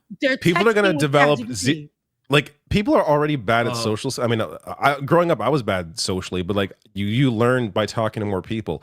If people are relying on ChatGPT for every social interaction, we're going to end up just having a bunch of lemmings just like in charge of everything, where people don't know how to even interact with society.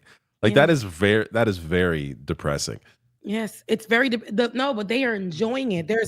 There's like praise pages for ChatGPT. Then they tell you which prompt to utilize so that you can get therapy, right? And I understand that therapy can be expensive for people. So yes, no, this is true. Y'all not seeing this online? It's on the white spaces. I've never even used ChatGPT a single time. Oh, listen. Oh my God. So here's another thing, right? So I tend to I was telling Ole this. I tend to speak with in a way where I might juxtapose something, compare something naturally. So I told her I wrote a lot of scripts and I put it into ChatGPT. I said, okay, let me see. And I recorded and I said, hell no. The way that this thing changed the way all my own writing, my scripts, the time that I put into it, it took away things and put them into one sentence. Something that I wrote like 3 paragraphs on, put them into one sentence, one phrase or whatever. Then I started doing my little experiment, my research. I went on other people's pages. I went on people who were very popular in all the spaces, short form and long form. And I started realizing they're all saying the same thing. So anytime you hear this particular thing, I've seen it in commercials, I've seen it in shows, I've seen it in soap operas recently. So they say something like, it's not just another show, it's the Leftist Mafia. You'll hear that kind of phrasing so much. It's not just a facial wash. It's an experience. It's not just you'll see. So you're saying they're getting all this from they're all using ChatGPT to give suggestions on how to communicate. And then I went a little further and I asked it, why do you use that so much? ChatGPT told me, it said, you're right. I use this often and there's a lot of complaints surrounding it. However, this phrasing seems to be real catchy in the Instagram space, in the TikTok space, and people are now using it for their YouTube. So I said, it sucks. It's taking away the meat of stories or meat of things you like. It's not good. And it said, well, understood, but it's people complain about it, but it's still working. So I was on with, I'm not going to say which platform, but I was on a platform recently with some greats. And I went on their pages individually, and they all have where they're saying the same thing. Are you serious? Yeah. Like different stories, different contexts. And it's like, and then it does this. It does this thing where it compares, I don't know how to phrase this, but say I'm just describing something and it'll say something like, walked up in there like it was a such and such. It does for everyone. White people, Black people, Asian people, Hispanic people are all using the same type of phrasing.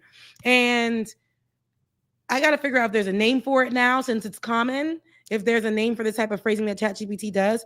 But like I was going through so many pages and going through their videos and going through so they're using it to make scripts real quick or creating their thoughts. So if you see these same people in a place where you got to have conversation with them, they're not really going to understand or know how to curate the conversation or give you the details because they never read it.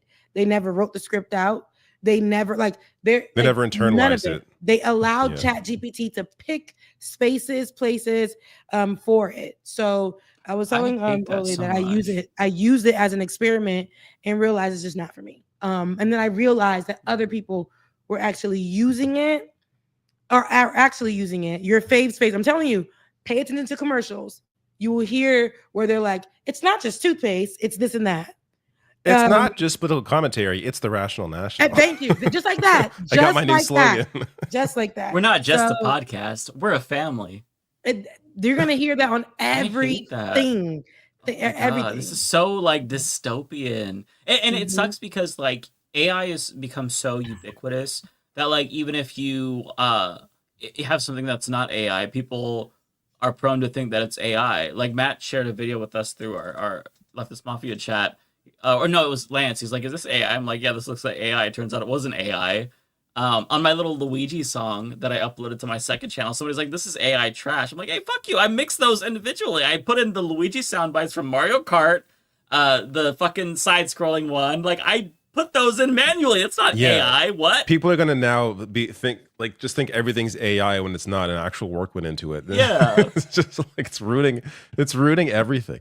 I did want to share this kangaroo video too, though, because this is the video that like this made like international headlines because people were so fooled by this. Which let me first play with the sound off because I think it makes a big difference. Yeah, it does. So when I first saw this video, I was scrolling through Twitter. I didn't really pay much attention to it. I'm like, oh, this is like I saw some arguing about it, but I just thought, okay, this is not. I don't think this happened. This is probably just a couple of actors, and they had this funny thing. And then I found out later, the whole thing is AI, and that's crazy. It's really not all that evident unless you turn the audio on. In which case, like this is hilarious.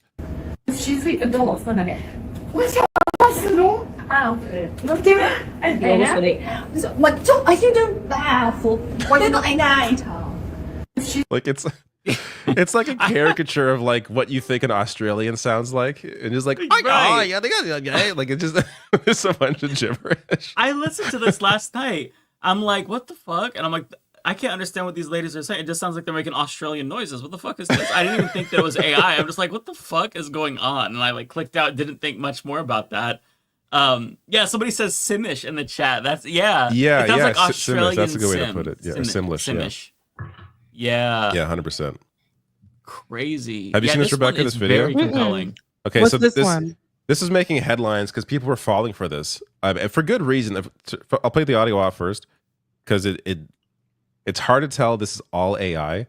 When I first saw it, I thought it was a couple of actors. Like I didn't look too closely, but I thought it was a couple of actors. But then, it's a emotional support kangaroo that is not allowed on the plane, and she's arguing about it. But you turn the audio on. And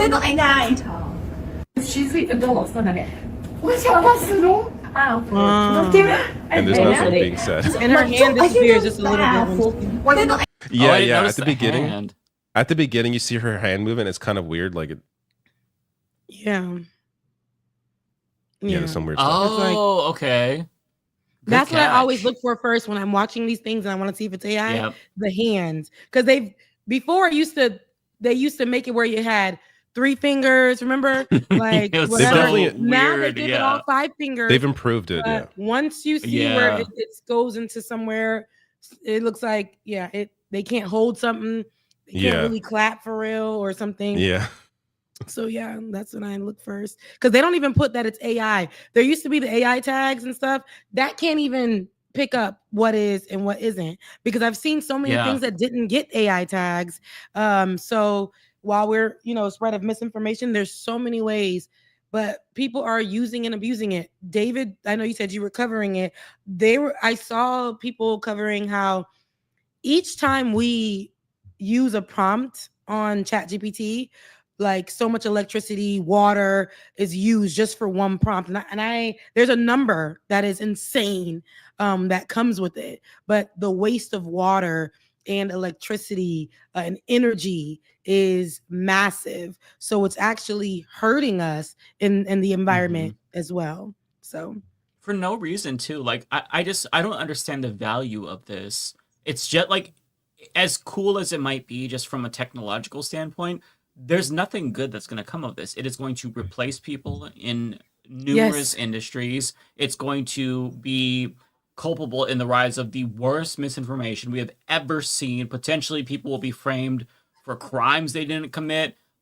Who knows how governments and local authorities will fabricate evidence Absolutely. to lock away people. Like the ways that this is going to be used, like it can only be for bad. Like sure, maybe you might be like an indie film creator and you want to get some type of sci-fi scene and you don't have the budget to hire somebody who could do graphic design and whatnot or whatever the fuck.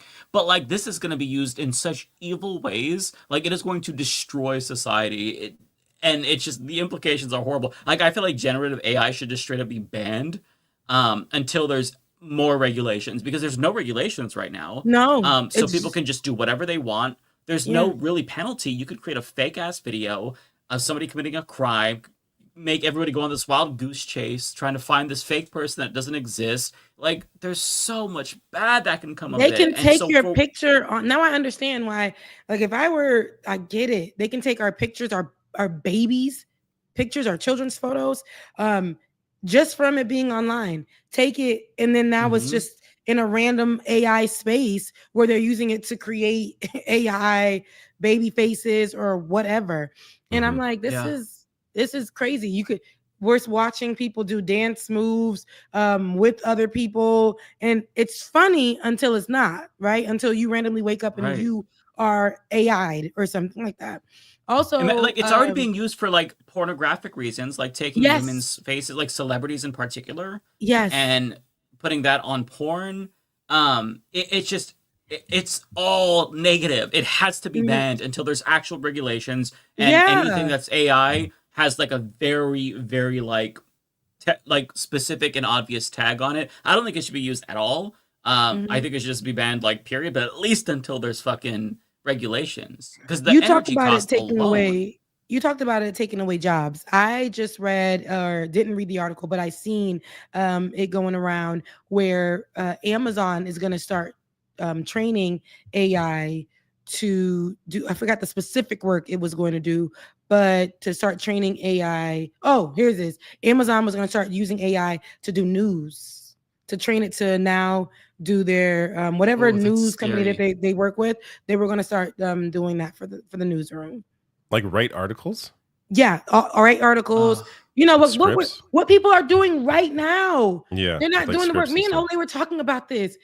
Like, I rather write my own scripts in my own voice. It's just better for me to do so. I know what I'm going to talk about, what angle I'm going to talk about. I like the research because then I can read different things and, know what's really going on, have a real emotion tied to this particular thing. So people are no longer going to need, of course, people to write their scripts for them, in the newsroom. They're going to have AI. They're training AI. They're training AI for the movies that we watch. They're training and I'm only talking about for the people and the characters, for the script writers. They were using it when they were on strike.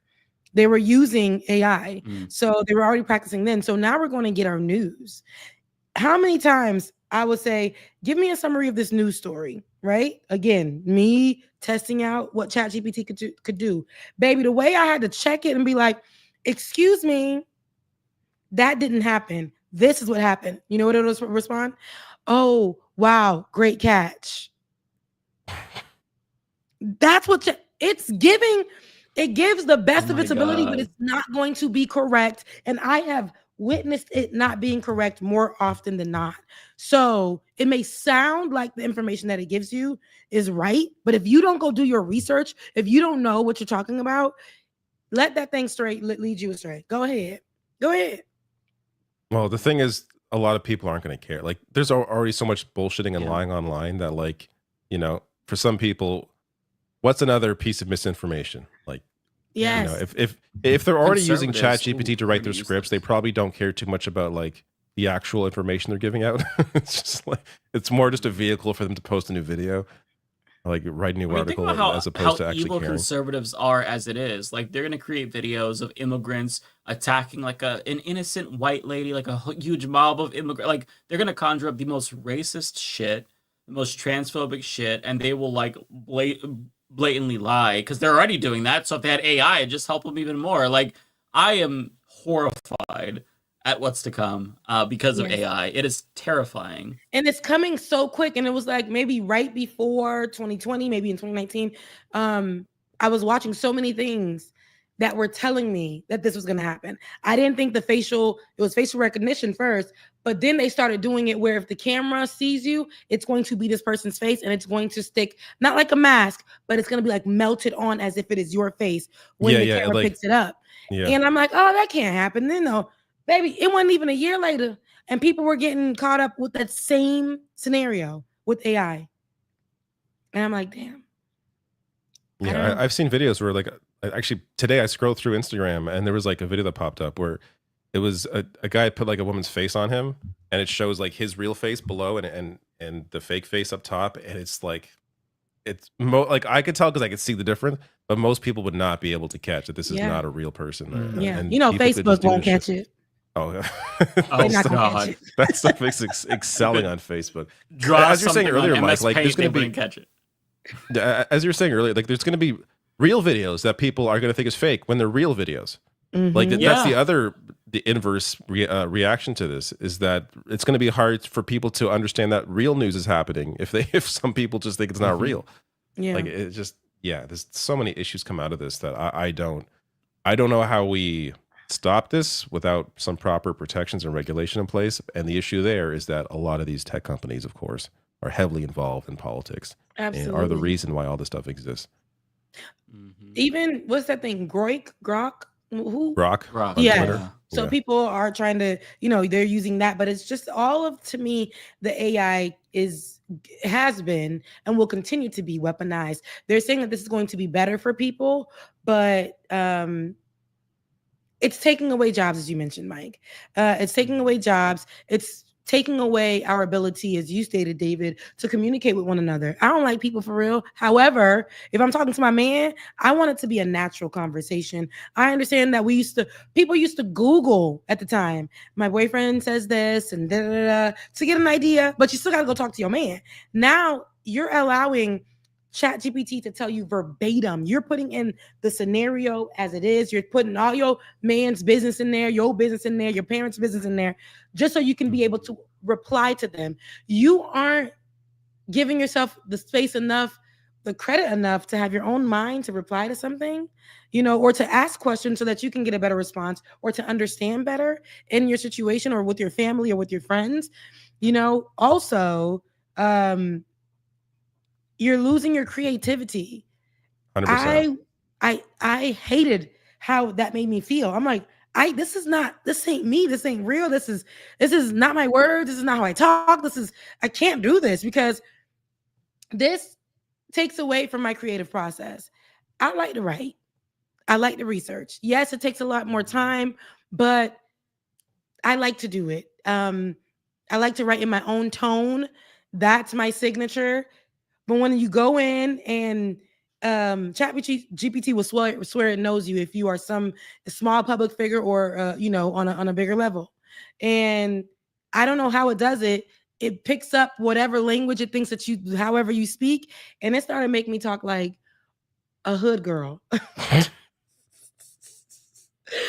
And I said, "Oh, is that what you think I speak like?" And it was like, sorry, didn't want to offend you. If that's not. And then it started speaking to me in Creole. What? Yes. Yeah. The fact that it knows all this about you, that you're like Haitian. How? What the fuck? Yeah, that's crazy. I was telling my best friend, I was like, this is insane. Like, so people can go on there and say, talk like Rebecca. And it'll do something like that for them. Or what would Rebecca think about this? It'll create some stuff. I swear. And it shouldn't know Rebecca. It shouldn't know any of us. That's insane. It goes off of our online presence. It definitely does it. Wow. It goes off. One of the girls that I know had put, and I thought this was weird. I never tried this though. She said she put in a family. I used to work with her. She's a former journalist. She said she put in a video of her personal family issues, a video of her family saying something to her as a kid, like, laughing at her or something in a family video, an old VHS type family video. She recorded it and put it into ChatGPT. I didn't know that you could do that. She might be paying for, I guess, the premium version. I don't know. But she said it repeated back to her how what they did to her was so wrong. Her family was laughing at her and ridiculing her and, manipulating her and gaslighting her, all the therapy words. And she was saying that that's what ChatGPT was telling her about this small family video that she put in there. And I was thinking, because I wanted to ask her, did you say that this is how you felt about your family beforehand?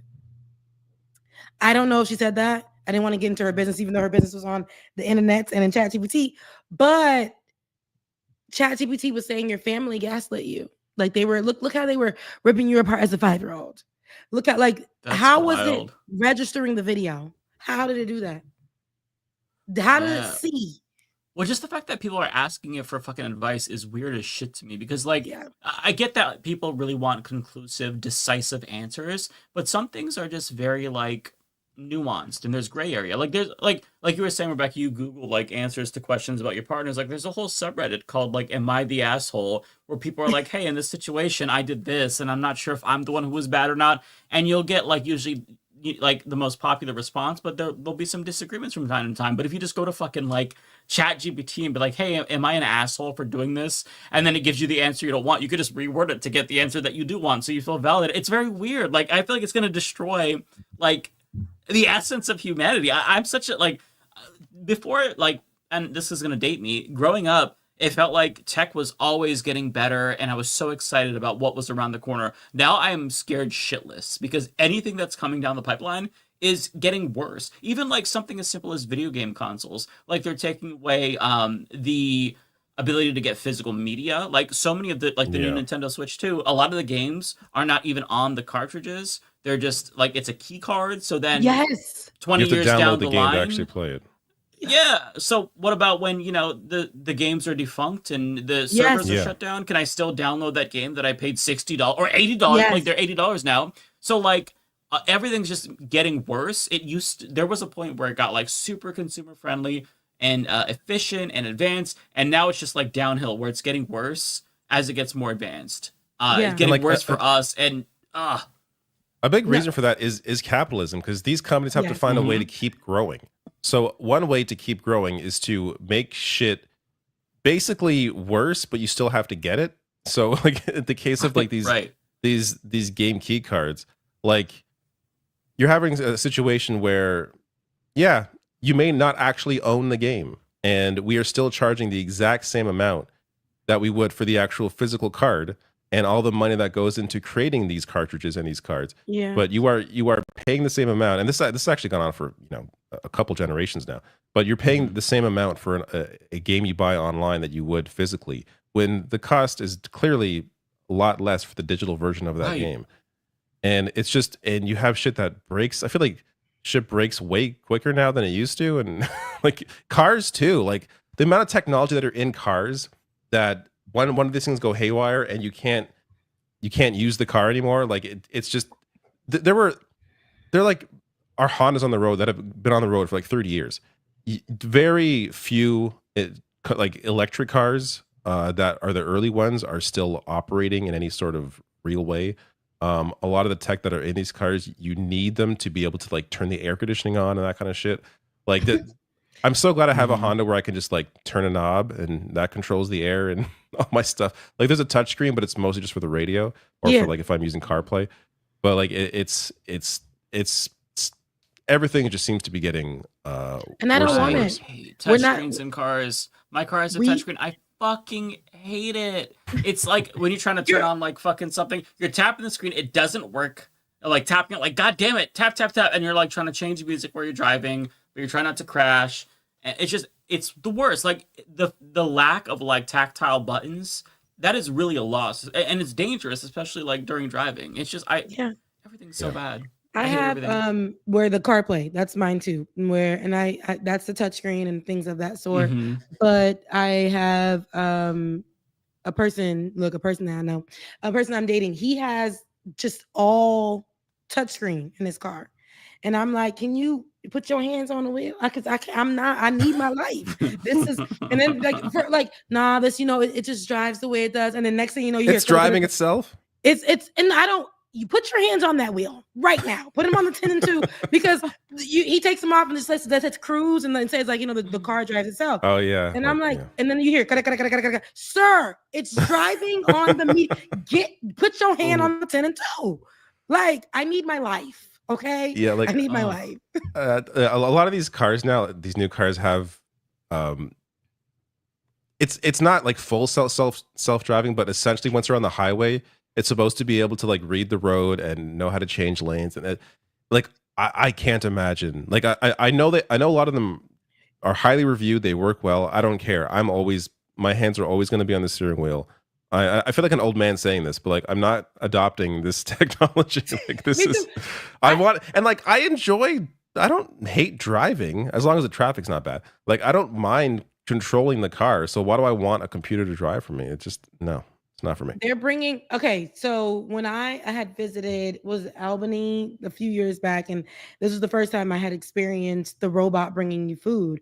So I went, to go explore the city. It was beautiful. I think it was fall, and I think Albany is known for the colors of the trees when it changes. Like they're over there. So there was a wedding I went to, and I was like, I want to get away from the wedding party. I don't like people. So I went, to go eat, and I found this cute little spot, Ubered there. And when I got there, I'm thinking I was going to get to just kind of mingle with the little, the servers. When they come, I always talk to them, chat with them.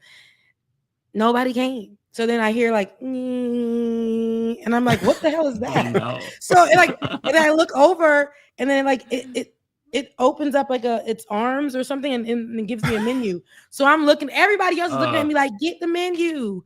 Get the menu, get them. And I'm like, this is crazy. Look, me mad getting the menu. Like, this is absolutely insane. And then it came back, took my order, and y'all, this part is funny. It came back, took my order. When it was time to give the food, it was stuck on something. So it just kept doing this. The lady had to come and like kind of put it back in place and then like make sure, watch it from the back and make sure it gave me my food.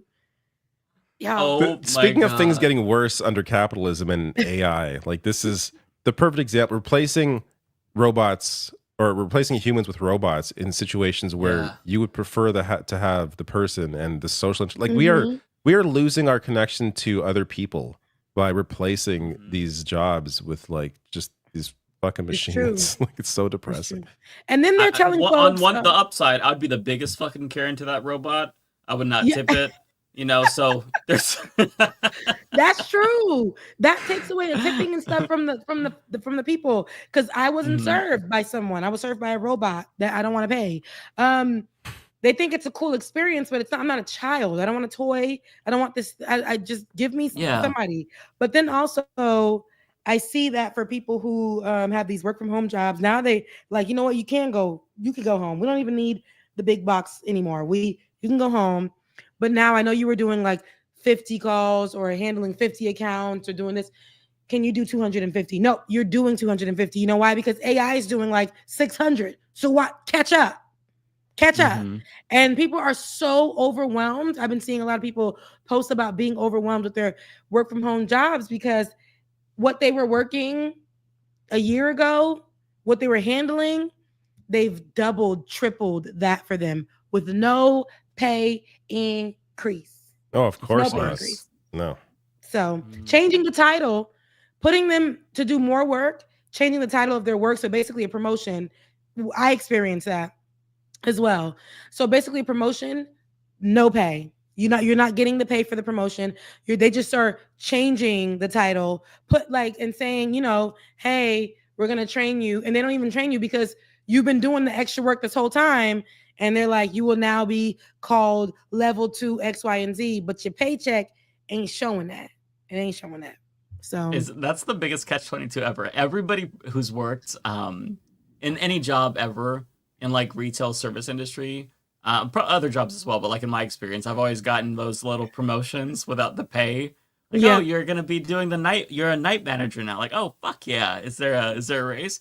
No, but you could work your way on up. Oh. Okay. Like since you were really good at working, we're gonna make you. We're gonna put more. We're gonna make you do more effort, more work. Stress you out a little bit more. But that's because you're such a good worker. They told me you can. I'm applying for jobs. As y'all know, I ain't got no job right now. But I spoke with somebody, and the man told me, this is an interview, you can make a lot, but the people who do make a lot are working overtime. They're working overtime. They're putting more in. So like, you want to be the star player. Don't just come to work and do your job. Do overtime. Do more than you're asked for. Do extra. Make it and, your life. You'll be successful. Oh my Bitch, god. don't call me again. Yeah, when that's in the job Right. interview, fuck off. Such a red Yes. flag. I'm like, no, you know what? I mean, I guess at least flag they're being ever. honest with you. I'm good. See ya. So Oh, It's wild. All right, let's get to so super doomed. chats since let's getting get late. to the super chat so I can get to some sleep. yes. Do you have some chats, Rebecca, that you want to? Yes, I do. Let me read them. Hold on. Let's go to. Bender was supposed to come back, but I guess he's I guess Al Jazeera took him. Oh yeah, Not yeah. coming back. I figured. I could pull up. Your first one's Okay, Nintendo so yeah, Gaming Channel, right? Nintendo Gaming Channel. Leftist Mafia, do you consider all of us farmers aren't screwed? They voted for this. All of us farmers are evil, sociopath, KKK, etc. It's all of U.S. farmers. Look, I'm tired. All of I read it that way US farmers. too. I said all of y'all farmers. It's crazy. All of U.S. farmers. Okay, yes, they. Kowalski's not evil. He's a farmer. He's in the chat. I don't think all of them. Yeah, I'm not gonna hate on all are evil. farmers. But Yeah. the people who are, not all They're farmers. kind of essential to our society. That's quite the generalization there. I think there's like I don't think they were corporate farmers that are generalizing though. I think they're talking about particular ones. You talking about the conservative farmers? I'm just Maybe kidding. just But the no. MAGA supporting farmers. Yeah, Just maybe like the those. big I'm assuming corporate, because there's like, a lot of those conglomerates. here where I live. MAGA farmers and people who have like ranches with horses. They live all around here. Leftist Mafia played Lost Records, Bloom and Rage. actually played a bit of that. It didn't grab me like I hoped it would, but I like it's like this. It's a very story heavy game. It's based. It's mostly about like there's not much of a game to it. It's mostly like you're interacting with this story, but it's based in the 80s. I like that 80s vibe of it, but it's interesting, just not really for me. And thank you, actually, Nintendo Gaming Channel. I'm sorry I didn't say thank you. As well, thank you again, Leftist Mafia. I recommend you guys watch Noella React. Is that a YouTuber? It sounds like one. I'll watch it. I don't know. Check it out. I'll check them out.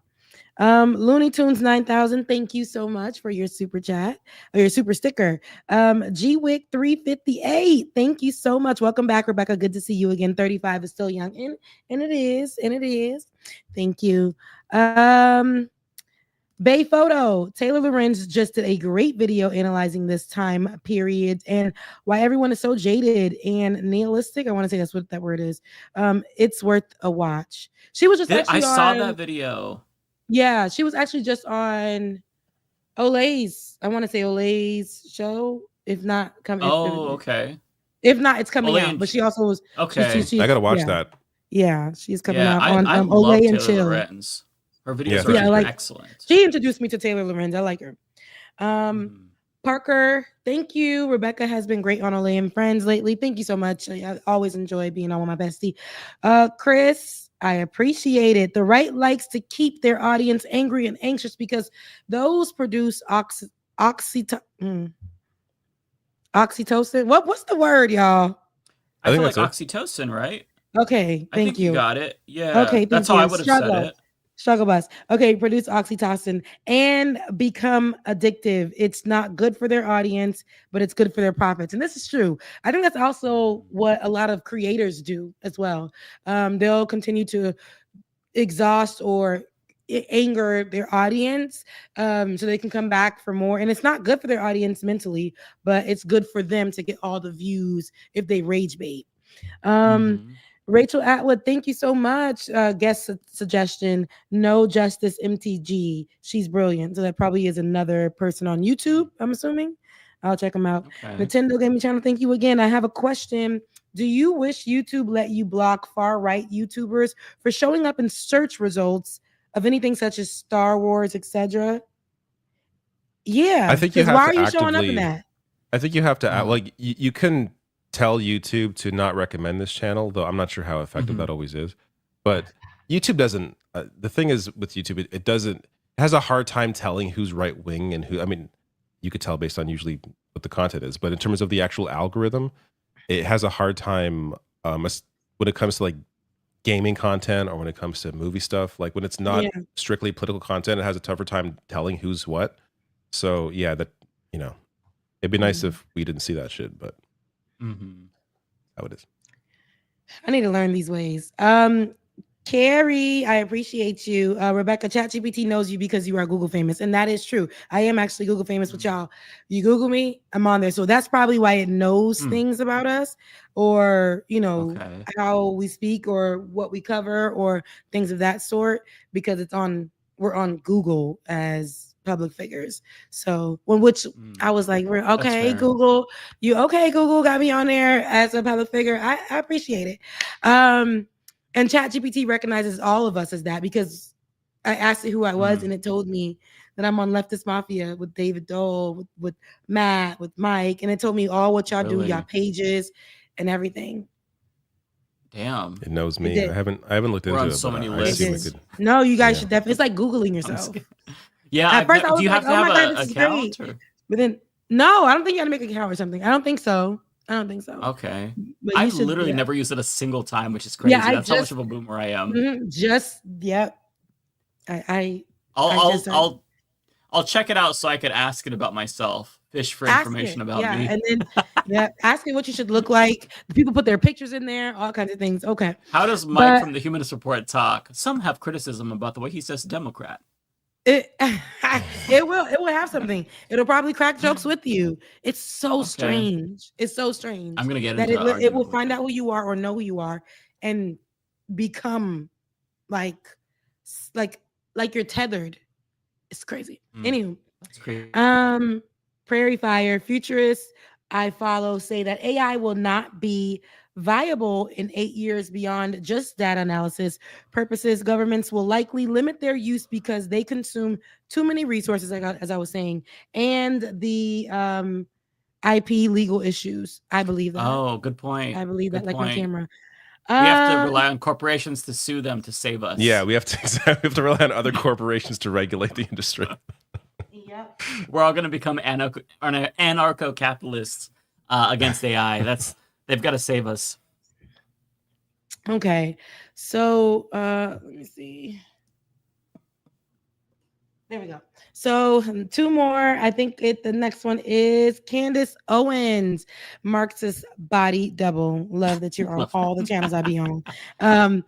Hey, Becca up late, and I am. Thank you for your super chat. I missed y'all because I really haven't been here in like 3 weeks. AI videos aren't so impressive. This is Ice Me Out. Ice me out like Elsa. That's cute. Ice me out like Elsa. AI videos aren't so impressive when you realize they're just mashing up a bunch of other people's. This is facts. They're mashing up. Yeah, that's true. People's real videos together, and it's not from scratch. They are doing that. Some people don't even put the effort into what they're doing. They would just go off of TikTok, put in like cat rescued, and every video that they're putting together, it ain't the same cat. It ain't the same hand. They go from white hand when then the music is in the background. It says "In the Arms of an Angel," like the sad songs, and then it's like a white hand turned to a black hand, and a man turned into a woman, and not trans. Just like they're just not doing a good job in doing any of it. Like there's no consistency to any of it. It's just it's terrible. But yeah, that's my super chats, y'all. I love you. Mean it. I was so happy to see your faces. I missed you guys so much. We missed you. Next week on Thursday to catch up with you guys again. Bye. Have a good night. Great seeing you. Take care. Happy belated birthday. Thank you. Yes. All right. Do you want to read yours? Yes, I did. Yeah, you might end up doing the show alone. Once I'm out. I will. Once I finish I'll run through these so fast. I'm gonna run through them fast here. Let's see here. Lawn Gnomes, where you at? Yeah. I got it. Place your bets now. Who does the best and worst with the Trump taco opportunity? It's so funny.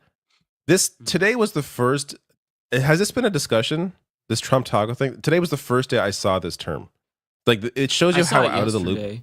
It shows you how out of the loop I've been with this like Trump stuff. So I guess this just has to do with it's when he announces tariffs and then announces he's not doing them, and then like how it affects the market or something. I think. Yeah, he was asked about it. He was asked, "Have you heard about the acronym Trump always chickens out?" And I guess he like raged at it, and so everybody's been using it as like a new attack on him, and he hates it a lot. Because I think it actually bothers him. I see. Yeah, I did not see the bothers reaction. him. Yeah, interesting. Okay. Well, yeah. I'm not sure who will do the best and worst, but I guess we'll see how that continues. I already lost where this was, so I can turn it off. Oh, I turned it off already. Oh, you did already? Okay. I didn't start it. Yeah. Nintendo Gaming Channel, thank you for your super chat. Says, question, do you believe Trump directly/indirectly responsible for a person of color and LGBT plus to be fired from video games? Wait, do you believe Trump indirectly responsible? Video games, movies, TV shows, English, anime, localization, etc. by 2026 midterm. Do I believe? I don't even know what you're asking, because I don't. This hasn't happened. You're asking me to predict something that hasn't happened and how it affects the midterm election. I don't. This isn't really, as far as I'm aware. There have not been mass firings of people of color or LGBTQ plus people based on Trump. So I do not know how to answer that question. But if there was the government and at certain corporations, maybe where they canceled DEI, but this is a lot. Maybe that, yeah. But in terms like video games, definitely not. The video game industry is built on like diversity. So the idea that you would somehow remove that's just not going to happen. Like a lot of these creatives, they're the ones that run the companies. So you're not going to see that. Bay Photo, thank you for your super chat. It says, none of y'all know the pain of being an Oakland sports fan. We lost 3 pro teams. Yeah, I could see that being like actually losing the team, like because they moved somewhere else. Yeah, no, that is a pain I have not felt. I'm sure that really sucks. My pain is just no team I ever cheer for wins anything, but I guess that's not as bad. Lawn Gnomes.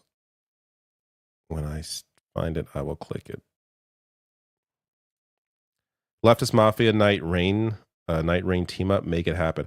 I'm not going to buy the game. I'm already shitty at. We all have such different tastes. Yeah.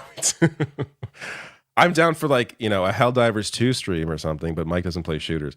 So yeah. In terms of online games, I think we just have Mario Kart. Mario Kart for sure. Actually, yeah, Switch 2 is coming out next week. That's crazy. That's real quick. Yeah. Real quick, but also at the same time, a long time coming. Yeah. NPC. Thank you for this bizarre, very generous super chat, but also bizarre. I'm confused. Thanks for not banning me despite me being right wing. I am here for the left wing perspective. That is not CBC. I'll try not to be annoying. Why did you name yourself NPC? That's a very generous super chat for somebody who does not like me. Interesting. I'm not even sure how to really react to that. But thank you, I think. Rachel Atwood. Where's Rachel? No love for Johnny Somali on Blue Sky, David. I still don't know who this is. What the genesis? I was gone the episode you guys talked about this apparently, so I have no context at all for any of this. We didn't even talk about it. Just people kept asking about it. We're like, what the fuck? We don't want to talk. We don't want to learn about him. I have no idea what this is. Rachel again, thank you. Says it's all pancakes and waffles fights on Twitter. Yeah. It is. It's a lot of arguing for the sake of arguing. I think I need glasses. Is that lake trout? Lake trout. Huge props to Noah Samson for his UNRWA fundraising drive. That was incredible. Very cool.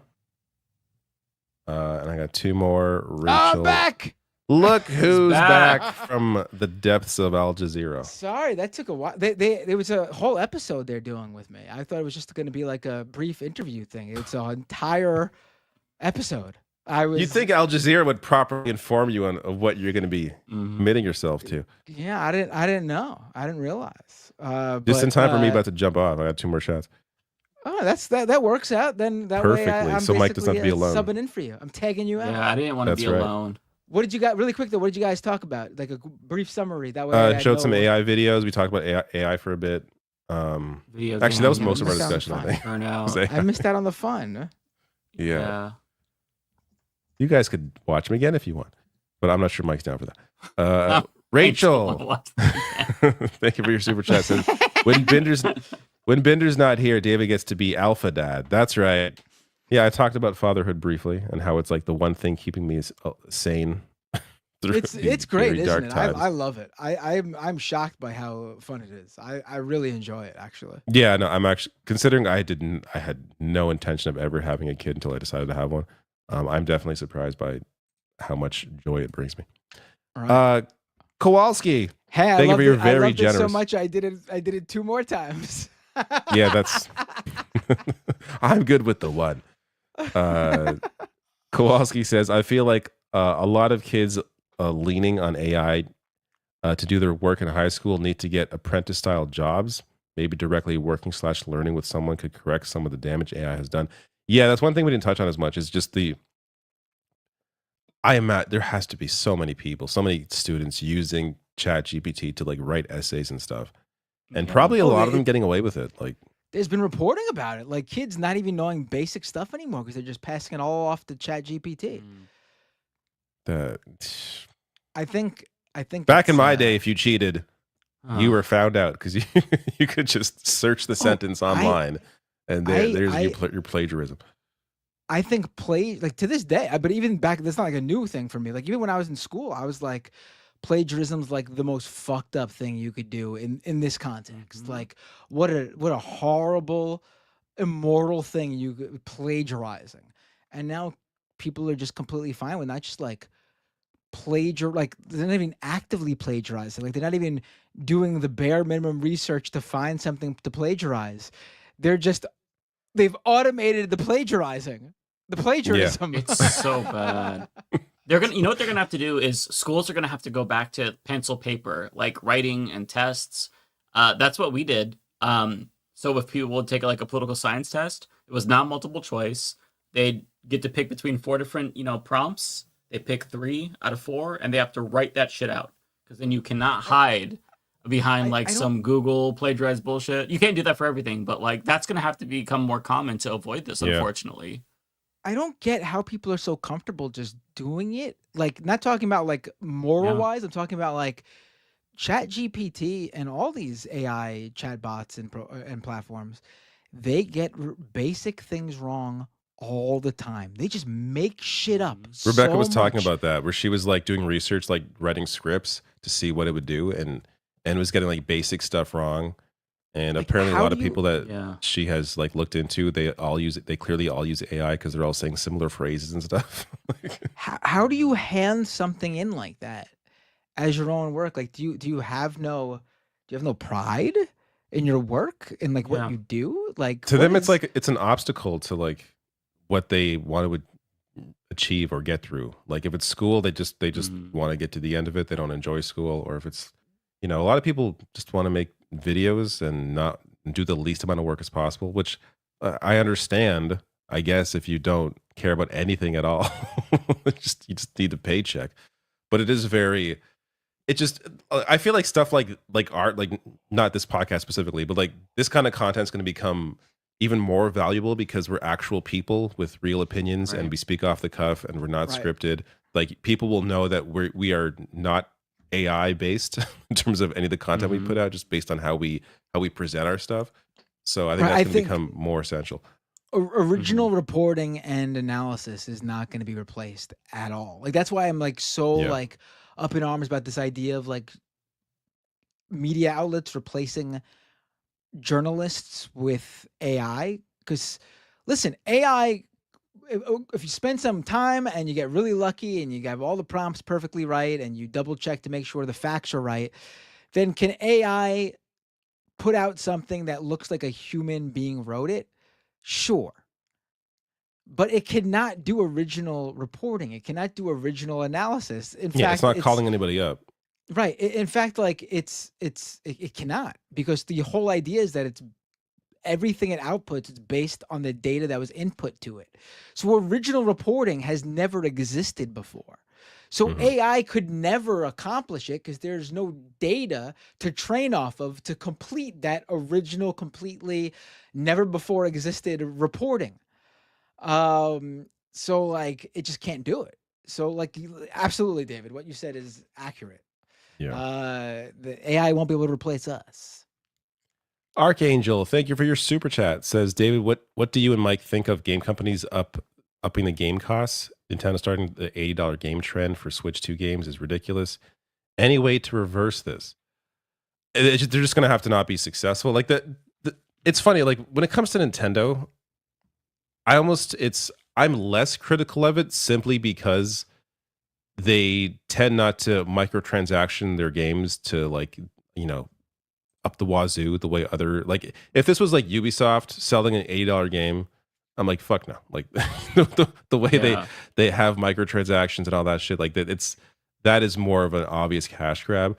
The reality is, if you're paying your employees properly, I think, which Nintendo is one of the few companies that actually, one of the few big publishers that actually do, I have less of an issue with it because I know they're actually paying their developers. But if it's a company that I know is taking advantage of people or has done mass layoffs on a consistent basis and is just trying to put out slop and trying to just, throw out battle passes and make a quick buck, then I have more of a problem with it. But yeah, I think it's part of it is just the natural rise in the cost of game development. And I think it'll depend on a case by case basis for me. Yeah, I think the best way I hate I it. think the best way to send a message is like you guys were talking about, like not buying it. And I saw a number of people in the chat saying don't buy it. And I think the best example to start with is with the new Mario Kart game. I think that'll be an easy layup. Just everyone don't buy the new Mario Kart game. I'm joking, David. You're looking at me as if I'm being serious. It'll sell Obviously, 80 million copies on day one. It's going to be like the biggest selling game of the, which is also why they made it that much, by the way. Like because they know people are going to get Mario it. Kart 8 is like it's still selling well. That game's 10 years old. Yeah, that's gonna be the hard. That's gonna be the message to them that they can make these games as expensive as they want and they'll sell like hotcakes. That fucking Mario Kart game. Yeah, Mike, what I are your mean, thoughts? listen, I hate it, but I think that this was inevitable. I already am more hesitant to buy games that are $70 unless it's something that I really want and I know I'm gonna get like a lot of hours in. Then I'll pay $70. But for the most part, I think, like, for me personally, I'm just not going to buy as much games at $80. The games that come out that are like 50, even $60, I'll buy those. But like, if it's $80, I'm going to wait for a sale most likely, unless it's something I have to have absolutely. Like that I know, like if it's GTA 6, I'm going to put like 100 hours into that game. So to me, that would be worth $80, sure. But a lot of these games are not. They usually like, they release them unfinished, so you have to wait for a fucking patch to get the full game or to get it to even run properly. And so I think that with games like Claire Obscure, that was $50, and other games that are really polished at lower price, like the new Oblivion remake was also, I think, like $50 and also on Game Pass. Games like that are kind of showing that like you don't have to spend $1 trillion developing a fucking game if the cost. They're of selling really goes well. up. Like, yeah, Claire Obscure sold 3.3 million copies. It's a game developed by 30 people, but again, they have contractors and stuff. But still, like that, right? 3.3 million is a lot for a game of that style, a turn-based RPG, and selling that well. It's if anything, I think that's more of how you reverse it is by having games that cost low sell well, because you're not necessarily going to. It's hard to prove that there's any sort of boycott on a expensive game, but what you can showcase is if a game is really good and it releases at a price that's like $40, pick it up. Like don't wait for a discount if you want that game, and encourage publishers to release more games like that, because right, some of the most played games right now. If you look at Steam, A lot of them are free to play games. A lot of like very few of them, if any of them, like in the top 20, are like full priced like $80 games or sorry, like, forget the American. Steam has a version, sale but 4 times a year: summer sale, autumn sale. You know, they have a there's sale every sales season. all the time. Yeah, The sales are incredible. Like so many games that I bought were for like $10. And they were for $60 when they came out. And like these games, it doesn't take very long to go down in price, especially like Ubisoft. They charge like $60, $70 for their games, and then like 10 fucking like days later, it's $20.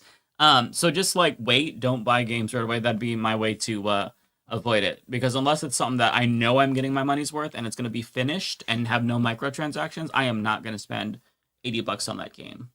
Yeah. I like your line of thinking, Mike, where like you're willing to spend more money for a game you put more hours into, which is why I'd be willing to spend up to $1,000 for a new Leisure Suit Larry game.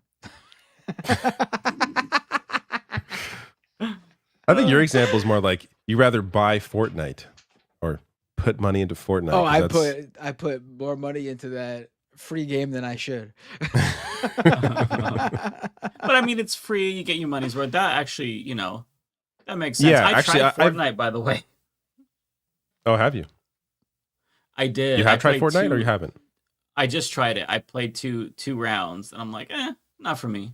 It's okay. I can understand it. I tried the Star Wars stuff, and I get it, but it's like not for me. I couldn't get into it, but I actually enjoyed Rocket Racing, which is I think it's from the same developers as Rocket League, like sort of like an offshoot, but a racing game. Right. And it's in Fortnite. Oh, okay. Yeah, it's fun, but I wish they made it its own app, because I don't want to.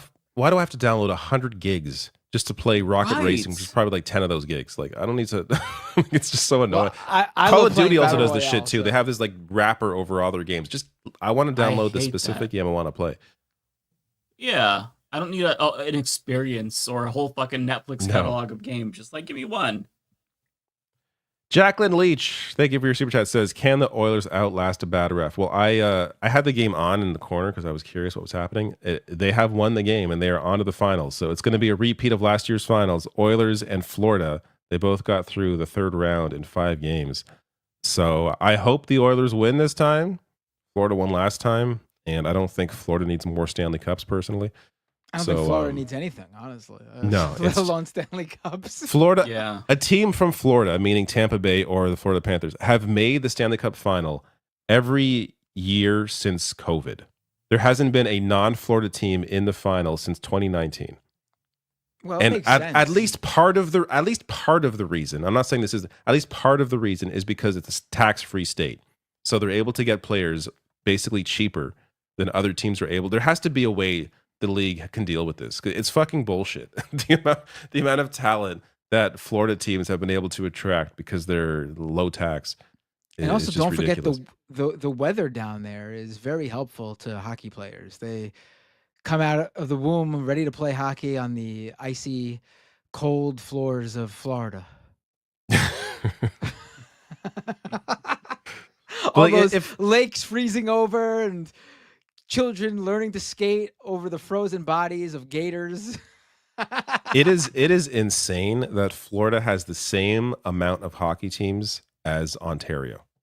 That is stupid. Like that is Toronto alone, just the city alone could support 2 more hockey teams. We only have 1, which I'll always be a Leafs fan, even if they add another team. But they got to bring another team here. Why does Florida have 2 hockey teams? They don't have. Do they have 2 teams in the other major sports too? I'm trying to think. I guess they do, right? Why has Florida got so many teams? Even in MLS, they got Inter Miami and Orlando. Why does Florida never? I don't know why Florida has all these. Yeah. It must be because there's players are willing to live there because it's nice, I guess, weather-wise. But it is stupid. Wait, baseball. I'm trying to think of baseball. What are the Marlins and Devil Rays? Right. I think all right. Kowalski. Wait, that's not mine. I'm at Sam O. I think I have one more Sam O. Did you guys notice this new thing in YouTube in the live chat? This What thing? community button that creates a leaderboard of your viewers. Have you seen this? Where is this in the? Go to the go to your YouTube video, like your live stream. Oh, on look in the YouTube. yeah, on YouTube. And go to the chat box with it gives XP to people, like XP points to people in I your don't chat. think I have this. Maybe it's an American thing. Oh, right. Horrible time for Mike to leave. I don't get how it's Yeah, I giving don't have no XP. I don't X. basically it's YouTube giving, aren't. That sounds like a Twitch thing. YouTube has Yeah. XP. Now it does. This is a new thing. I just noticed it today when I was on the Majority Report. So it basically makes a community leaderboard of the people in your live chat. And I'm assuming it's ranking them by something, engagement, number of chats, maybe super chat. I cannot tell how it doles out this XP. Oh, here it is. There's a question mark with the answer. Community leaderboard and XP. What's the leaderboard? A place for fans to stand out in the community. The top 3 get special badges in live chat. It resets every stream so you can always try again. How do you get the leaderboard? How do you get on the leaderboard? You'll need to collect experience points or XP. Here's how you get them. Send live chat messages and send super chats and super stickers. Do you have this, Mike? What is it? In your YouTube chat, do you have XP? Like your It should be under the community. There's a new community tab in the chat section on your live stream. Oh, I do. What the hell? Yeah, I don't have this shit. Must They're be American. they're gamifying your live stream live chats now, trying to incentivize people engaging with your content in the live chat. Interesting. It's Bayphoto who has the most XP. Actually, Bayphoto was tied with Red Green Woke Christian and Donald James. Actually, they're tied with Niaz Rocky. There's a top 4 that's all tied. They better roll this shit out to me because this puts me at a disadvantage now. Like, why would anybody come to my chat if they're gonna get XP going to your chats? You know what though? This is pretty good in knowing which one of our regulars where they watch the stream. Like I now know that Charlie DeGenimer and Tokyo Hans and Bad Lefty and Looney Tunes, all regulars in our live chats, super chats, they're watching on my stream. And now I know that Bayphoto is a Benedict Arnold watching mostly in Mike's live stream. Unbelievable. Last chat for me. Samo, what are y'all favorite racing game? I'm there's so many that I'm having a hard time thinking. Well, I will say Mario Kart, the original Mario Kart on Super Nintendo is like my favorite game of all time in terms of like nostalgia, because I remember that's the first game I ever beat. That was like one of my first games that I just remember playing. And I've always loved every Mario Kart game. I have them all, played them all. So Mario Kart is definitely up there. I also really enjoyed, I got into Gran Turismo 2 when that first came out on the original PlayStation. I've played the other ones, the newer ones since, but never as much as I played GT2. I really enjoyed, there's a game called Rumble Racing on, I think it was a PS2 game. It was from EA, and it was just a fun arcade racing game, and I've never seen it again. Like, they never brought it back. That was a really fun game. But I don't know. I enjoy the Forza Horizon games. There's a lot of racing games that I'll enjoy and play. But that's what comes to mind. I loved back Mario in Kart is my favorite. That era. Sorry. I was gonna say I loved how back in that era there were these everyone has their own little known games that they spent a lot of time on that got no attention outside of this very small group of people who also have this very niche game on their list of favorites. Yeah, especially PS2 era, there were so many different just niche little titles. I mean, actually, to be fair, there's way more games now just because of the indie scene. But there are definitely these niche little games back in the PS2 that have been lost to time.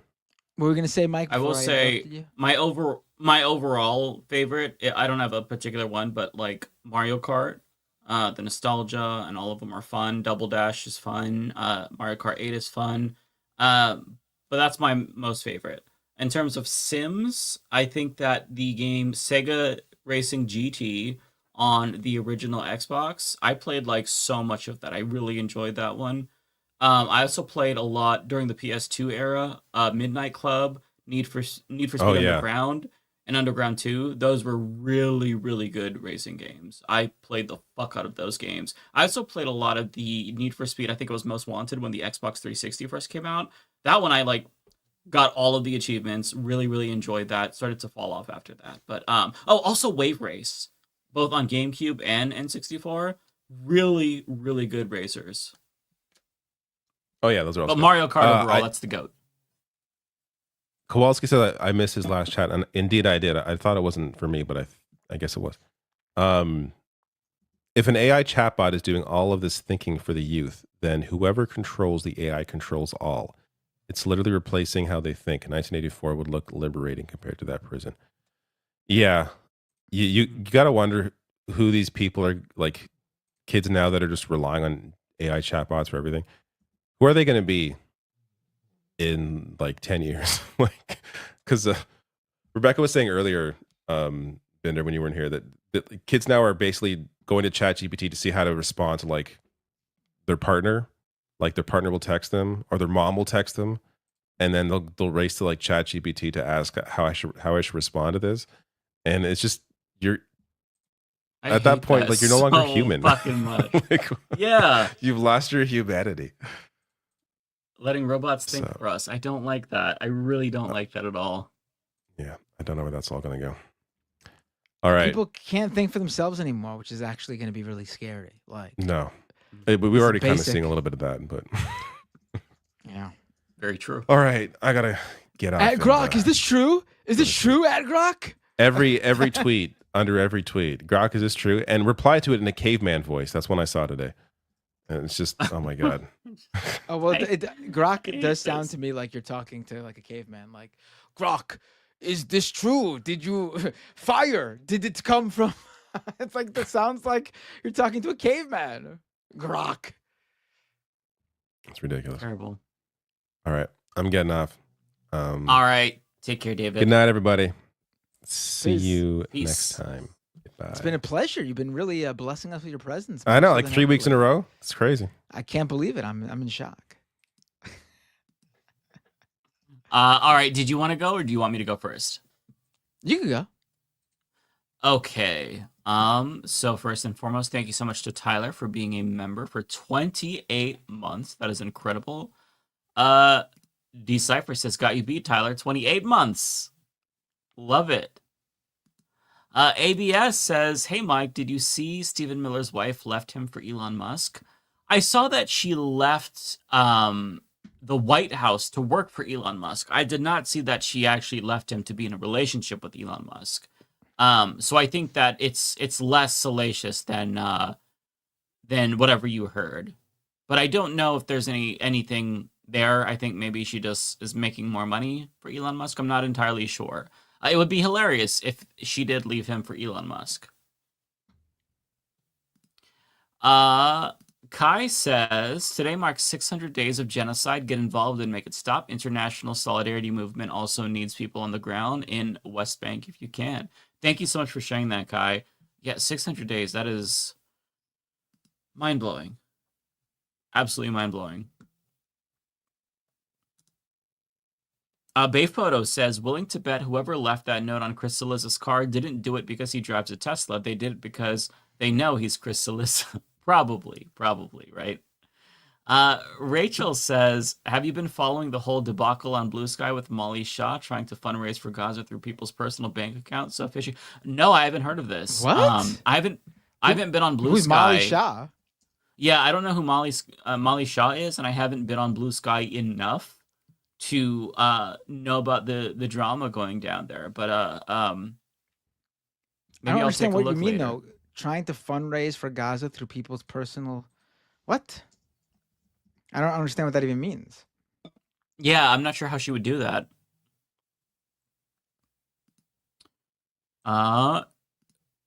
So this one's also for me, but it's addressing you. Hi, Bender. GME stock prices plummeted after buying BTC. You said earlier today they bought it They bought it to shore up their stock price. I don't get it. Also, Switch 2 coming out. Physical media far from dead, lad. Thought Spinder. Oh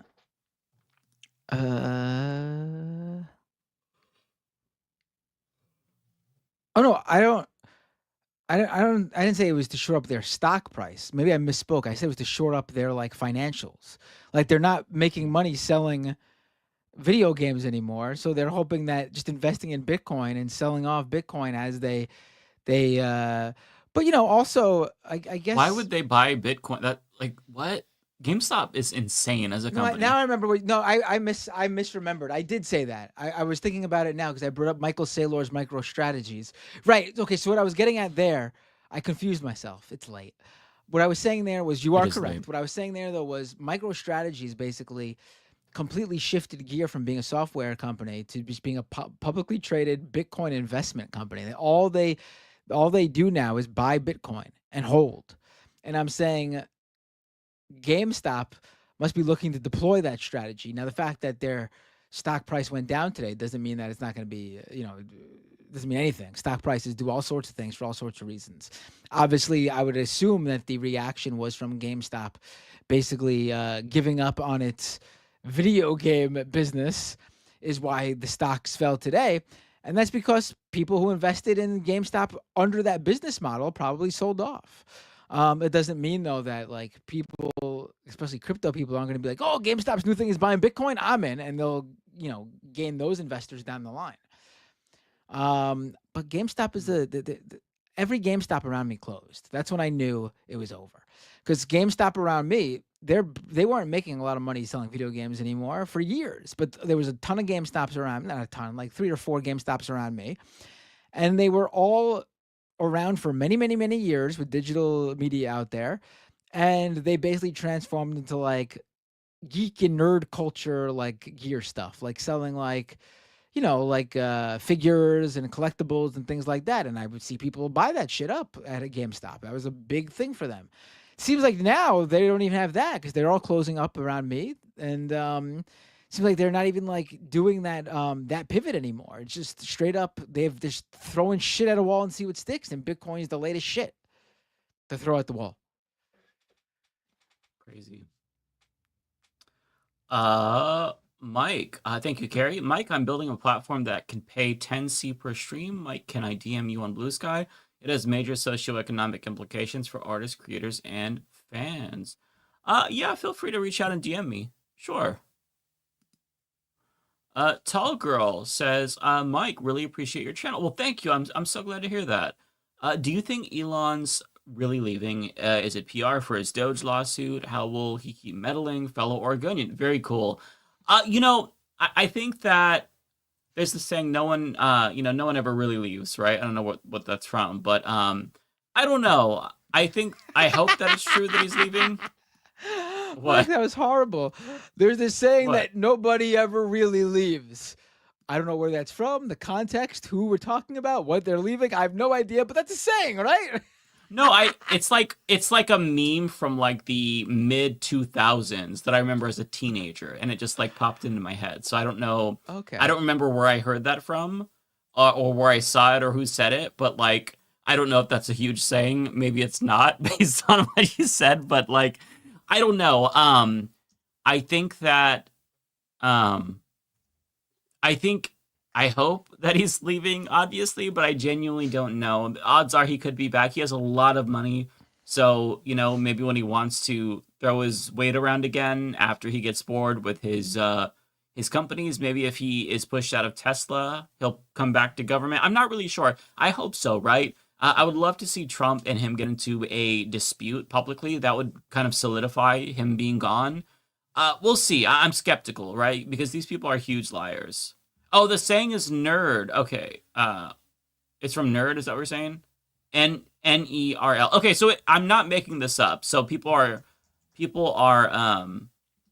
they're saying they've heard it too. Okay. Because you got me second guessing, Matt. I'm like, did I just like make this up in my mind? Like, I swear to God, like this is a saying. And let me Google it. Mike's like, fool me once. Shame on you. Like, am I creating lore in my head? Shame on the other guy. The phrase "no one ever really leaves" is from the AI overview from Google. So speaking of AI, is a comforting sentiment often used to express the enduring presence of loved ones, especially those who have passed away. Oh, okay, so that's not appropriate in this context. Not exactly. Okay. So it is real, but I just completely misused it. Okay, that makes me at least feel a little bit more validated that I didn't make it up in my head.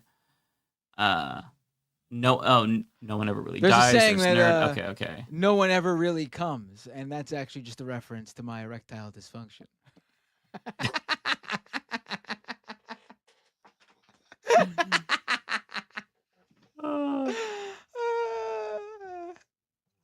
Okay.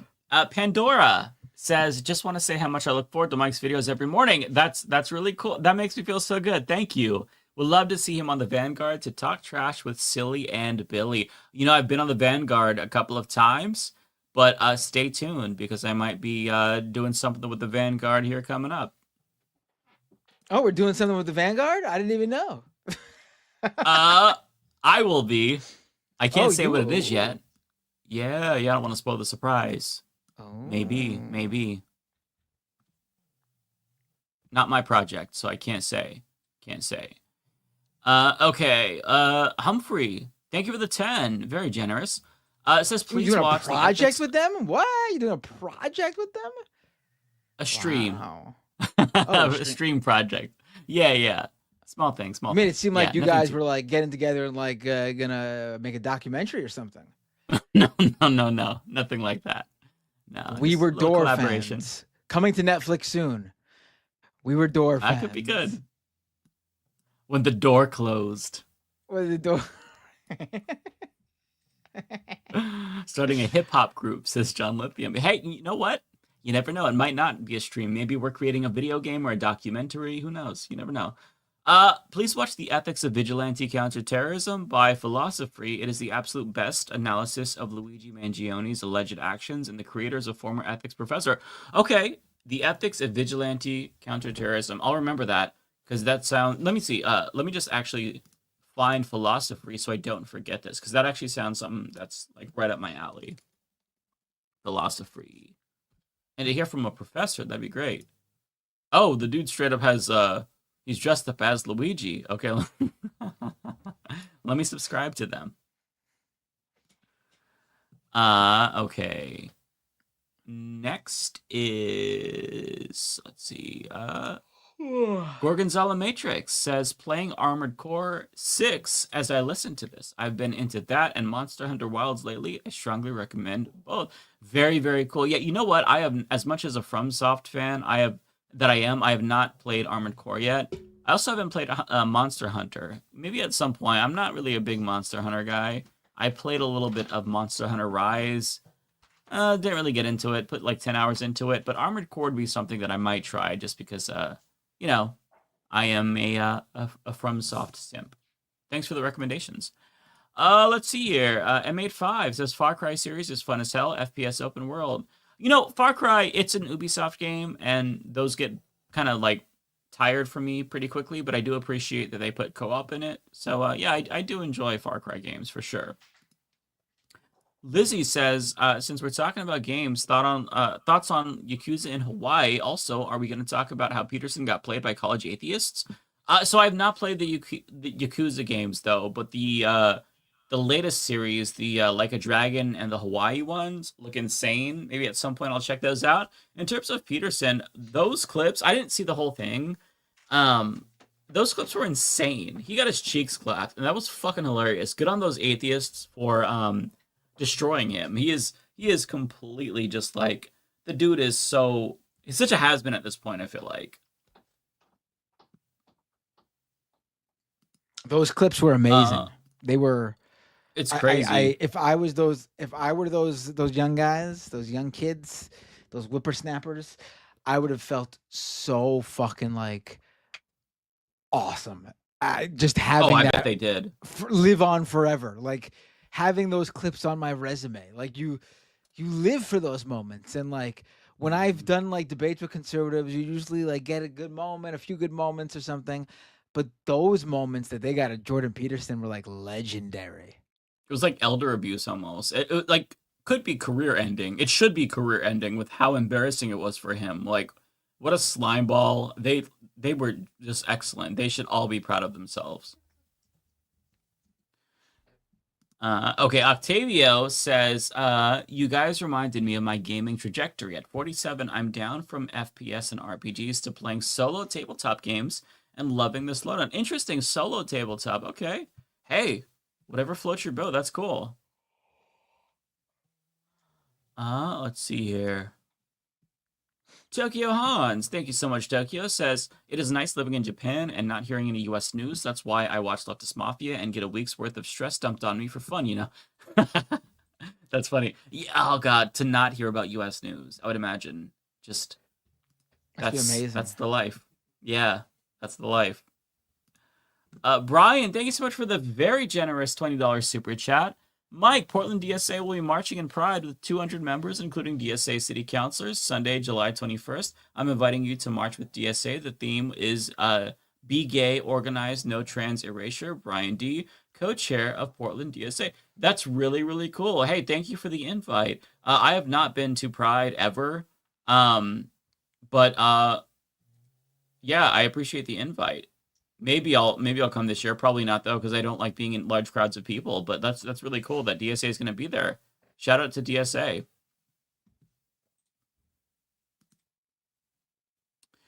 Let's see. Looney Tunes says, this super chat is for Lance. Get well soon. Yeah, Lance couldn't make it because he's not feeling great. So we hope that Lance gets better soon. I do not hate the gays. How dare you accuse me of not hating the gays? Or of hating of hating the gays. It's too late. My brain is fucking pudding. You all Mike's know over what I there mean. like, I swear you won't believe me, but I hate myself. I hate myself.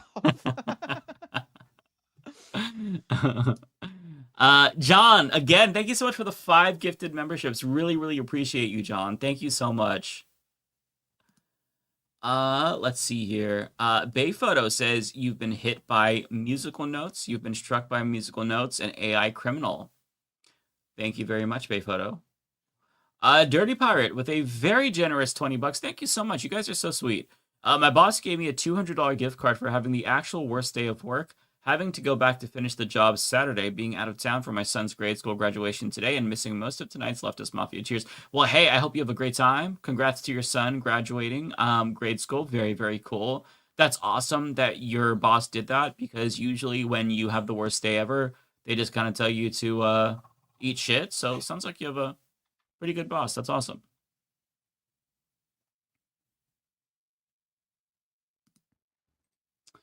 Let's see here. Kowalski, thanks for the 10. I'll always have empathy, but it's hard to have sympathy for a lot of my fellow farmers. We voted for the rep for 40 years who have done nothing. Trees voting for the axe because it's handled as wood. Yeah, that sucks. That sucks. I feel for you. I can't generalize all farmers because you are my representation of farmers, Kowalski. So I picture all farmers being woke and awesome. But yeah, I mean, you know, they're probably pretty conservative. Mike ruined Michael Jackson so bad. I'm not gonna sing this late when my brain is fried. Don't expect that, okay? You've been hit by musical notes. You've been struck by musical notes and AI criminal. Is that not sufficient for you all? Come on. Come on. Archangel says, Mike, what is the intro song for your Leftist Mafia video? Is it one song or a mix of others? Would love to get the names of the songs. So you have to ask Lance. Lance is actually the one who put that together. I know that the instrumental is Hins Hall from Macklemore. The other songs are like there's Kendrick, Rage Against the Machine. What is that? I said, tell me about it. I'm getting hit with copyright strikes every single week. Are you really still? Yeah, every episode gets demonetized because of that song. What? Yeah. I still haven't gotten hit with that. I don't get it. Maybe I should dispute it. Maybe that'll end the issue. Maybe it's not supposed to be. I have no idea. Yeah, because I think that he made it so that way it's not supposed to get claimed, but maybe his label says otherwise. I'm not sure. Okay. Rowan Chandler, thank you so much for the 10. Says, when are the hot men of Leftist Mafia going to do a shirtless calendar for charity? And yes, my personality matches my avatar. Let's do it. Let's do it this year. Just taking off my invisible shirt. Just taking it off. And... We'll do an AI version of us. Maybe. There you go. Doing my best Hulk Hogan impressions. Fuck Hulk Hogan. Let's see here. Where am I at? Oh, okay, here we go. ABS says, hey, Mike, you guys should stream Outlast Trials. Also, have you seen Amazing World of Gumball? It's basically South Park for kids. Outlast Trials sounds very familiar. I think I've heard of that, but I can't picture it. In terms of World of Gumball, no, I've never heard of that. South Park for kids sounds horrifying. I hope it's not as bad as South Park would be. Decipher Amazing says, World of Gumball? What? That I've never heard of that. Actually, I think I have, but it does sound familiar. I don't know. I have to look. Oh, into it. Outlast is a horror game, so it was the one I was thinking of. Okay, thanks for clarifying, Michael, in the chat. Bender just did calculus for the super chat. It's from Decipher. I don't get what they mean by that. I don't either, but thank you for doing calculus. Jekio Hans, puppy papas are dads too. Take care of your baby, Mike. I will take care of my children.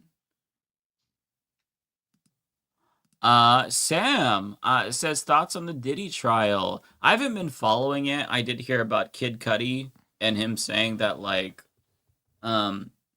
Diddy was like a Marvel villain or something. I don't want to follow it because it's just going to make me depressed, and I also hate Diddy, so it's going to make me angry. But Diddy's a piece of shit, and I feel bad for all of his victims. His alleged victim, or I guess the people who he allegedly hurt is what I'm trying to say. This and that. Thanks for the 10. Very kind. Can you give Jonathan K a shout out? He's who introduced me to this channel. Oh, very cool. Well, hey, Jonathan K, thanks for introducing this and that to the channel. Is that a cat in your... Yeah, that is a cat. Okay. Very cute kitty in your little avatar. Bay photo.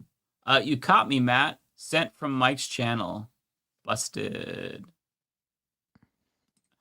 Let's see here. Blue says, oh no, we've been gamified. Go team Mike. Hell yeah. Okay, last but not least for me is Red Fire Blue Ice. Says, did you hear about SB 20 passed in the Senate, Texas? SB 20. Is that the marijuana bill? Let me check what that is. Texas B20. If it's the marijuana bill. Yeah, it is. So it is the bill to make it a felony to possess, promote, or promote obscene visual material. Oh, okay. No, this is not marijuana. That appears. Okay. I heard about this. This is a type of censorship bill. I don't know too much about this. If this is the bill that I'm thinking of, it's one that could potentially lead to censorship. Not too dissimilar from COSA, but I'm not 100% sure, so I don't want to speak on it. But yeah, I'll have to look into this more because I don't know too much about it. I don't know if it's just porn or like sensitive. I'm not really sure. CXL says, one more came in. I want to see a reaction to the Peterson debate. Yeah, I thought about doing a video on that, but I decided against it just because I didn't want to watch the whole thing. I know that there were clips available, but I feel like I really can't do a video unless I watch the entire thing, and I just did not have it in me to watch that, so I didn't. Okay, so the rest are up to you. All right. Let's see. This is for me, this one?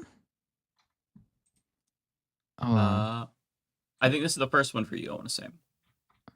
No, I don't see it, but I'll read it.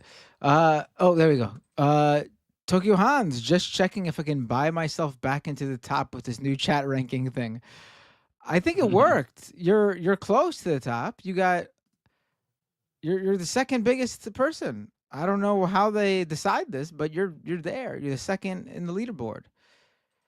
My top 9 all have the same amount of XP.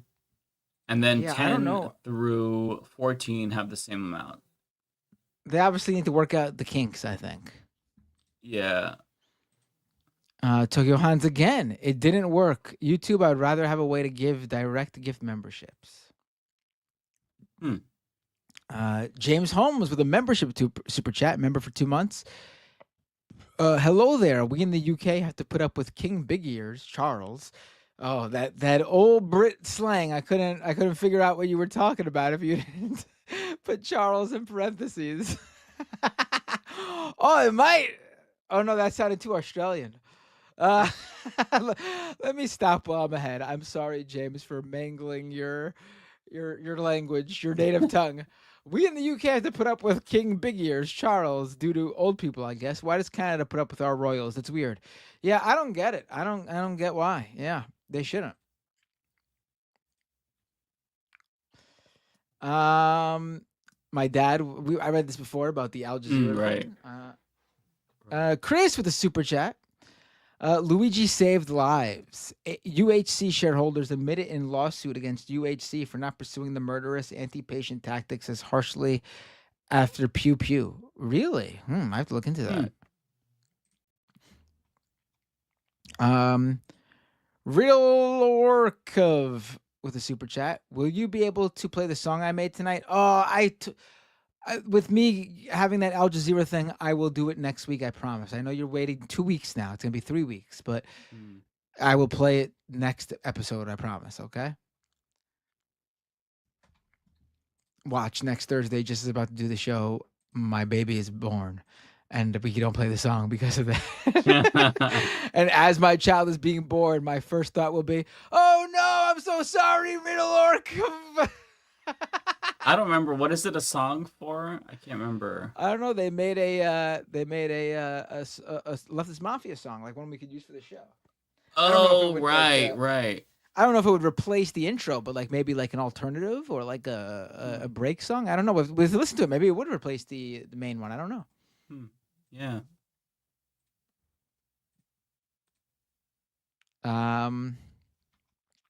Looney Tunes 9000. You leave for like an hour and come back to Becca. What? Rebecca was gone when I came back. I didn't. As far as I know, Rebecca never showed up today. How long after I left did she come on? Maybe like 20 minutes, I want to say. And how long before I came back did she leave? Maybe like 10 minutes. Never consider that. Maybe me and Rebecca have been the same person all along.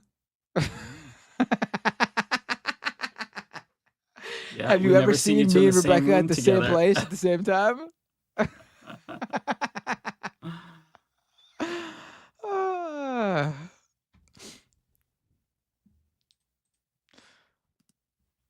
Let's see. Wanda with the super chat. Any Leftist Mafia hosts participating in Letter Hacks This Space YouTube project launching in June? I haven't even heard about it. I don't think. I am. Yeah, it's basically a 24-hour channel. They're just going to be streaming different leftist creators constantly, kind of like a CNN type thing. Where you just can we always were get asked the about news. this. Leftist Mafia was asked about this. Yeah, I said they could definitely put my shit on there. Yeah, right. And we turned it Leftist down Mafia, because right, but Leftist Mafia turned it down because our asking price for syndication was too high. Yeah. Yeah. We bring in the big bucks. We're up there with Seinfeld. They offered us only 50 million, and we were trying to go for 60 mil. So right. We need at least 10 million per person. Exactly. And we include and we still have to pay royalties to the triangle, unfortunately. So we needed 60 million to make up for that extra 10 mil.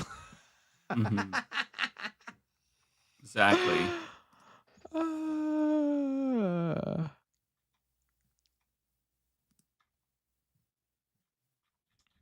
Let's see. Tokyo Hans. Trump especially hates the taco thing. because of the association with Mexicans. Do you remember when he posted back in 2015 that weird picture of him eating a taco bowl? Do you remember that? That was so Yeah. weird. Yeah. What a that was weird, extremely weird. What a weird reality. We Was it live for in. Cinco de Like, Mayo? yes, Some it shit was. like that. It's just And he was like, I love the weird dude. Hispanics or something. He's so stupid and weird.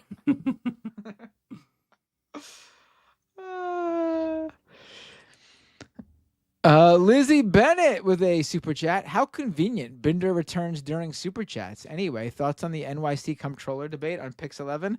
I didn't even know there was an NYC comptroller debate on Pix 11. There was? Who is running for comptroller even? I have no clue. It's not Brad Lander because he's running for mayor. Who? Oh, Brandon and Levin? Is that who he's running? I prefer Justin Brennan because I don't know if people know this fun fact, but Justin Brennan is a current New York City council member, and he's running for New York City comptroller.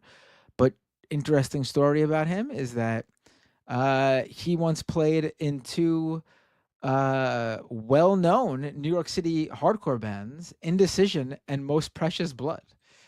So as a fan of Most Precious, I like both bands, but especially Most Precious Blood. It's hard not to be rooting for him.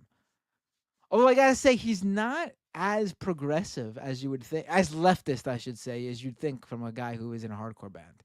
He's more of like a, like you're nothing wrong with it, but like they're still an ally, but like more like a progressive, like a you're the type of progressive you find in the Democrat Party, and not like a lefty that you would think would be like a guy who is in New York City and was in a hardcore band. But he's good.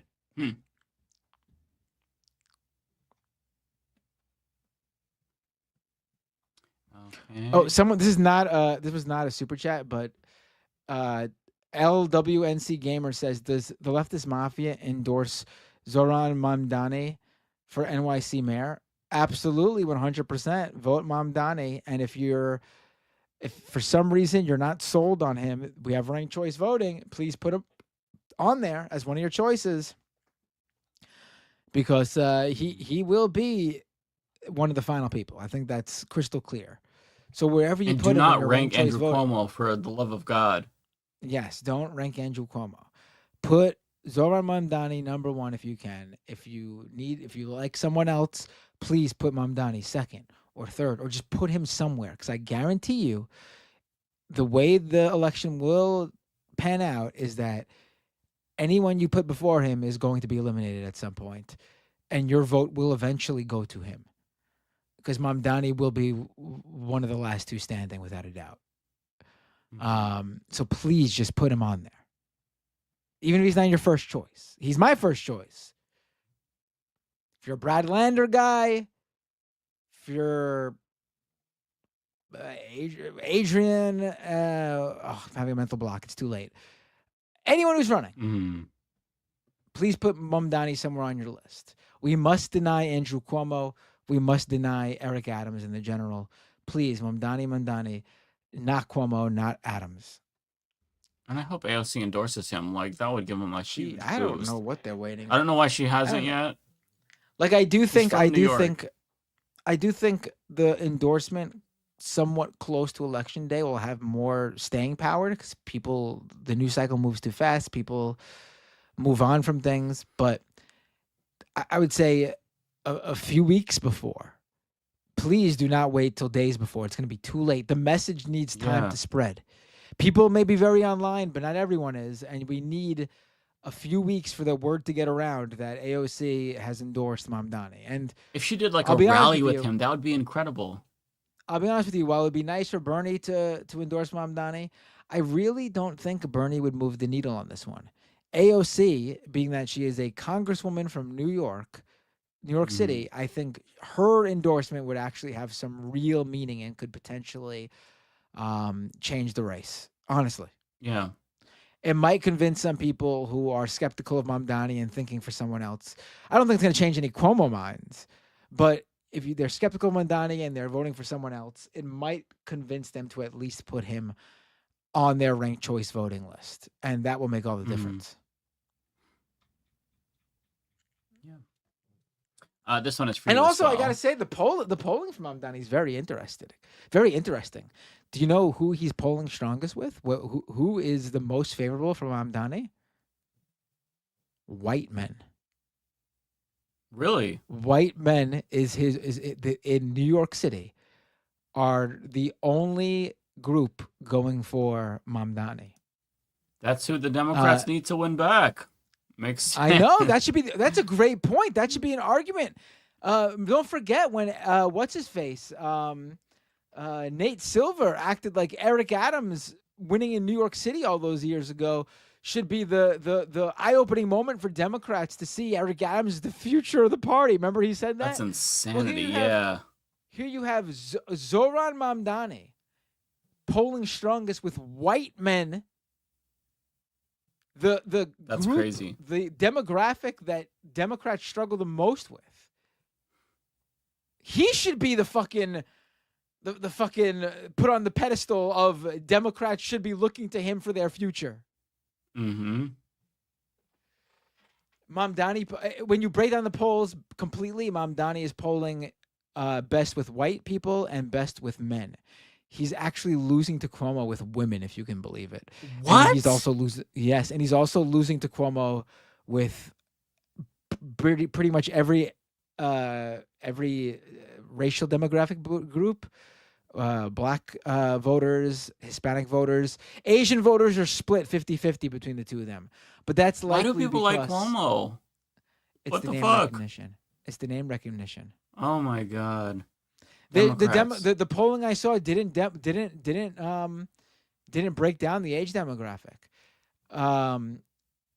It broke down the demographic by race and by sex.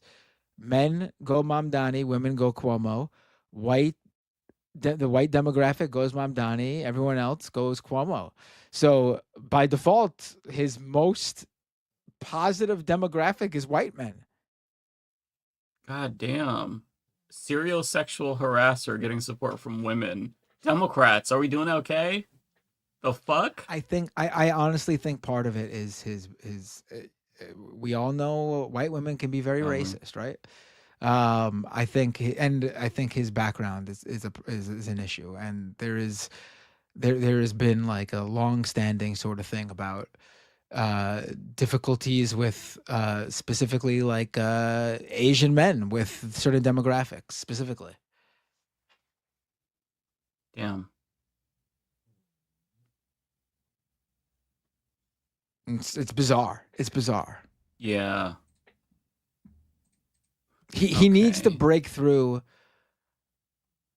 And funny thing, he's polling. Cuomo is still beating him, but the whole thing from people from anti Mamdani people like right wingers and stuff has been that he's anti-Semitic or he hates the Jews because he's speaked out. He's been sympathetic to Palestinians. He's actually not losing by much to the Jewish demographic to Cuomo. It's like just percentage points, which is very interesting. Thankfully, I guess many of them are seeing through it. That's awesome. Okay, I'll pull up the next one here for you. All right, I forgot to keep reading because I'm too busy thinking about Mamdani. Rachel Atwood with a super chat. Are you a 21st century digital boy or American Jesus? American Jesus, thank you. And great songs by Bad Religion. Tokyo Hans with another super chat. I was the first to comment and been super chatting. Still number 2, Charlie number 1. This ranking is skewed towards trans women, and it is not fair. Going turf /sarcasm. That's who has been. I wonder why it ranks Charlie DeGenemer as number 1 regardless. Not saying that Charlie DeGenemer doesn't deserve being up there, but I'm just seeing Tokyo Hans. Is it because she's a mod, maybe? Like, do you get like a bonus? That if you're a might mod or be it. something? Yes. That might be it. But also, Charlie DeGenemer is also posting in the regular chat a lot. So maybe it doesn't like give preference to either regular regular live chat or super chat, which sort of defeats the purpose of even including super chats because like shouldn't that be an added incentive? But Yeah, it seems like they got a lot to iron out with this. all right. Rachel Atwood with 2 super chats here. I'll read them both in a row. Would you go on Turn Left UK to talk the NYC race? Of course. Why wouldn't I? They haven't invited me, but I would if that's what you're saying. They want me on, or you have some sort of connection there. Sure. And Rachel says, poor Lindsay Boylan. Every woman needs to hear her. Yes, she's the woman who used to work under Cuomo and reported he sexually harassed her. It's insane how everyone's forgotten about all these women who came out. Like the outpouring of support for them just a few years ago, just to completely throw them under the bus now. It's insanity. Yeah. Sad. Also, not to mention the fact that Cuomo's a carpetbagger. He's not even from New York City. He doesn't even live in New York City. The reporting says that he kicked his daughter out of her apartment so he could claim he lives there. He's never on the subway, never takes the subway.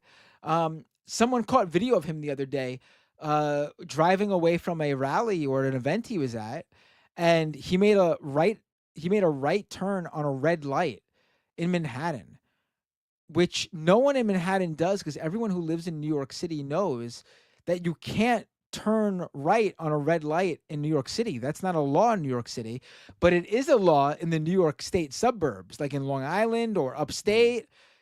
If you come to a full stop and are making a right turn, after coming to that full stop and making sure no cars are coming, you could turn right on a red light.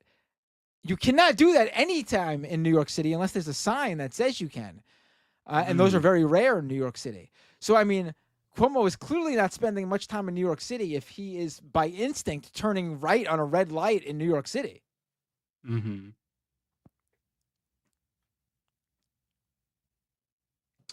That's it. Do we want to raid Amy C3? Oh, is that? Oh, I forgot to even open Twitch. Let me just check if I have anything there. I'm sorry. Yeah, no problem. I do have a few, just a few. Yeah, go ahead. Joey Bag of Donuts, resubscriber Prime, subscriber for 10 months. Thank you so much, Joey Bag of Donuts. Tokyo Hans, resubscribed for 13 months at Tier 1. They've been subscribed for 35 months. Just here to resub and say that Elon sucks. Thank you so much, Tokyo Hans. Excuse me. Jeez. I got a raid from Lux Progressive. Thank you so much, Lux Progressive. And Ponderosapine resubscribed at 15 months at Tier 1. They've been a subscriber for 41 months. Oh, my God. Thank you so much, Ponderosapine. Or Pine. Look, having nuclear. My uncle was a great professor and scientist and engineer, Dr. John Trump at MIT. Good genes, very good genes. Okay, very smart. The Wharton School of Finance, very good, very smart. You know, if you're conservative, Republican, if I were a liberal, if I ran as a liberal Democrat, they would say, you asking about the replies, but Mr. thinks you meet into big talk about the South Africa, yeah? The white genocide talking much controversial. Some say white farmer, yeah? That went all over the place, man. That was great. Oh, man. I was wondering what the fuck. And then that turned into the Jar Jar Binks grok thing was fucking great. Oh, my God. That was really good. All right. I'm done now. Alrighty. Who should we raid? They're saying GNN in the chat. Who is GNN? Do you have what's the actual channel name? Because I don't see a GNN online. Yeah, who's GNN? Yeah.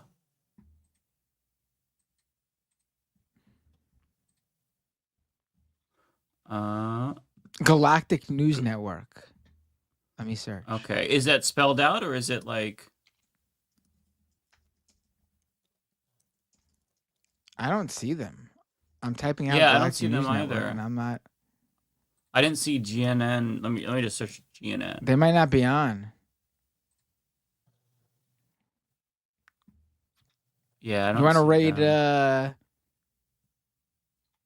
Jeez, I don't know. Do you want to raid? Oh my God, there's so many people on right now. Excuse me. Oh, you're making me yawn. Oh boy, I'm so tired. Oh, me too.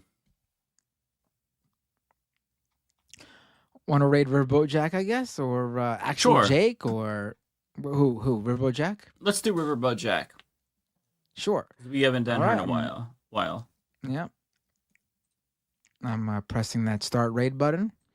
All right, folks. I appreciate you being patient with me doing my my Al Jazeera thing. I hope you enjoyed your time with Mike and David. I'm sure you did. I'm sure they were fantastic, as they always are. I thought you were gonna be, and you could even add, Mike. If I were you, I'd be like, in fact, they were clamoring for you not to come back. They were saying, "No more Matt ever again. Show's so much greater without Matt." It's tremendous. He's tremendous without Matt. All right, folks. Wow. Next time we see you, it'll already be June. My God, where did the time fly? It's fucking insane. It is. All right, I'm gonna hit this raid now button. Take care, everyone. friends.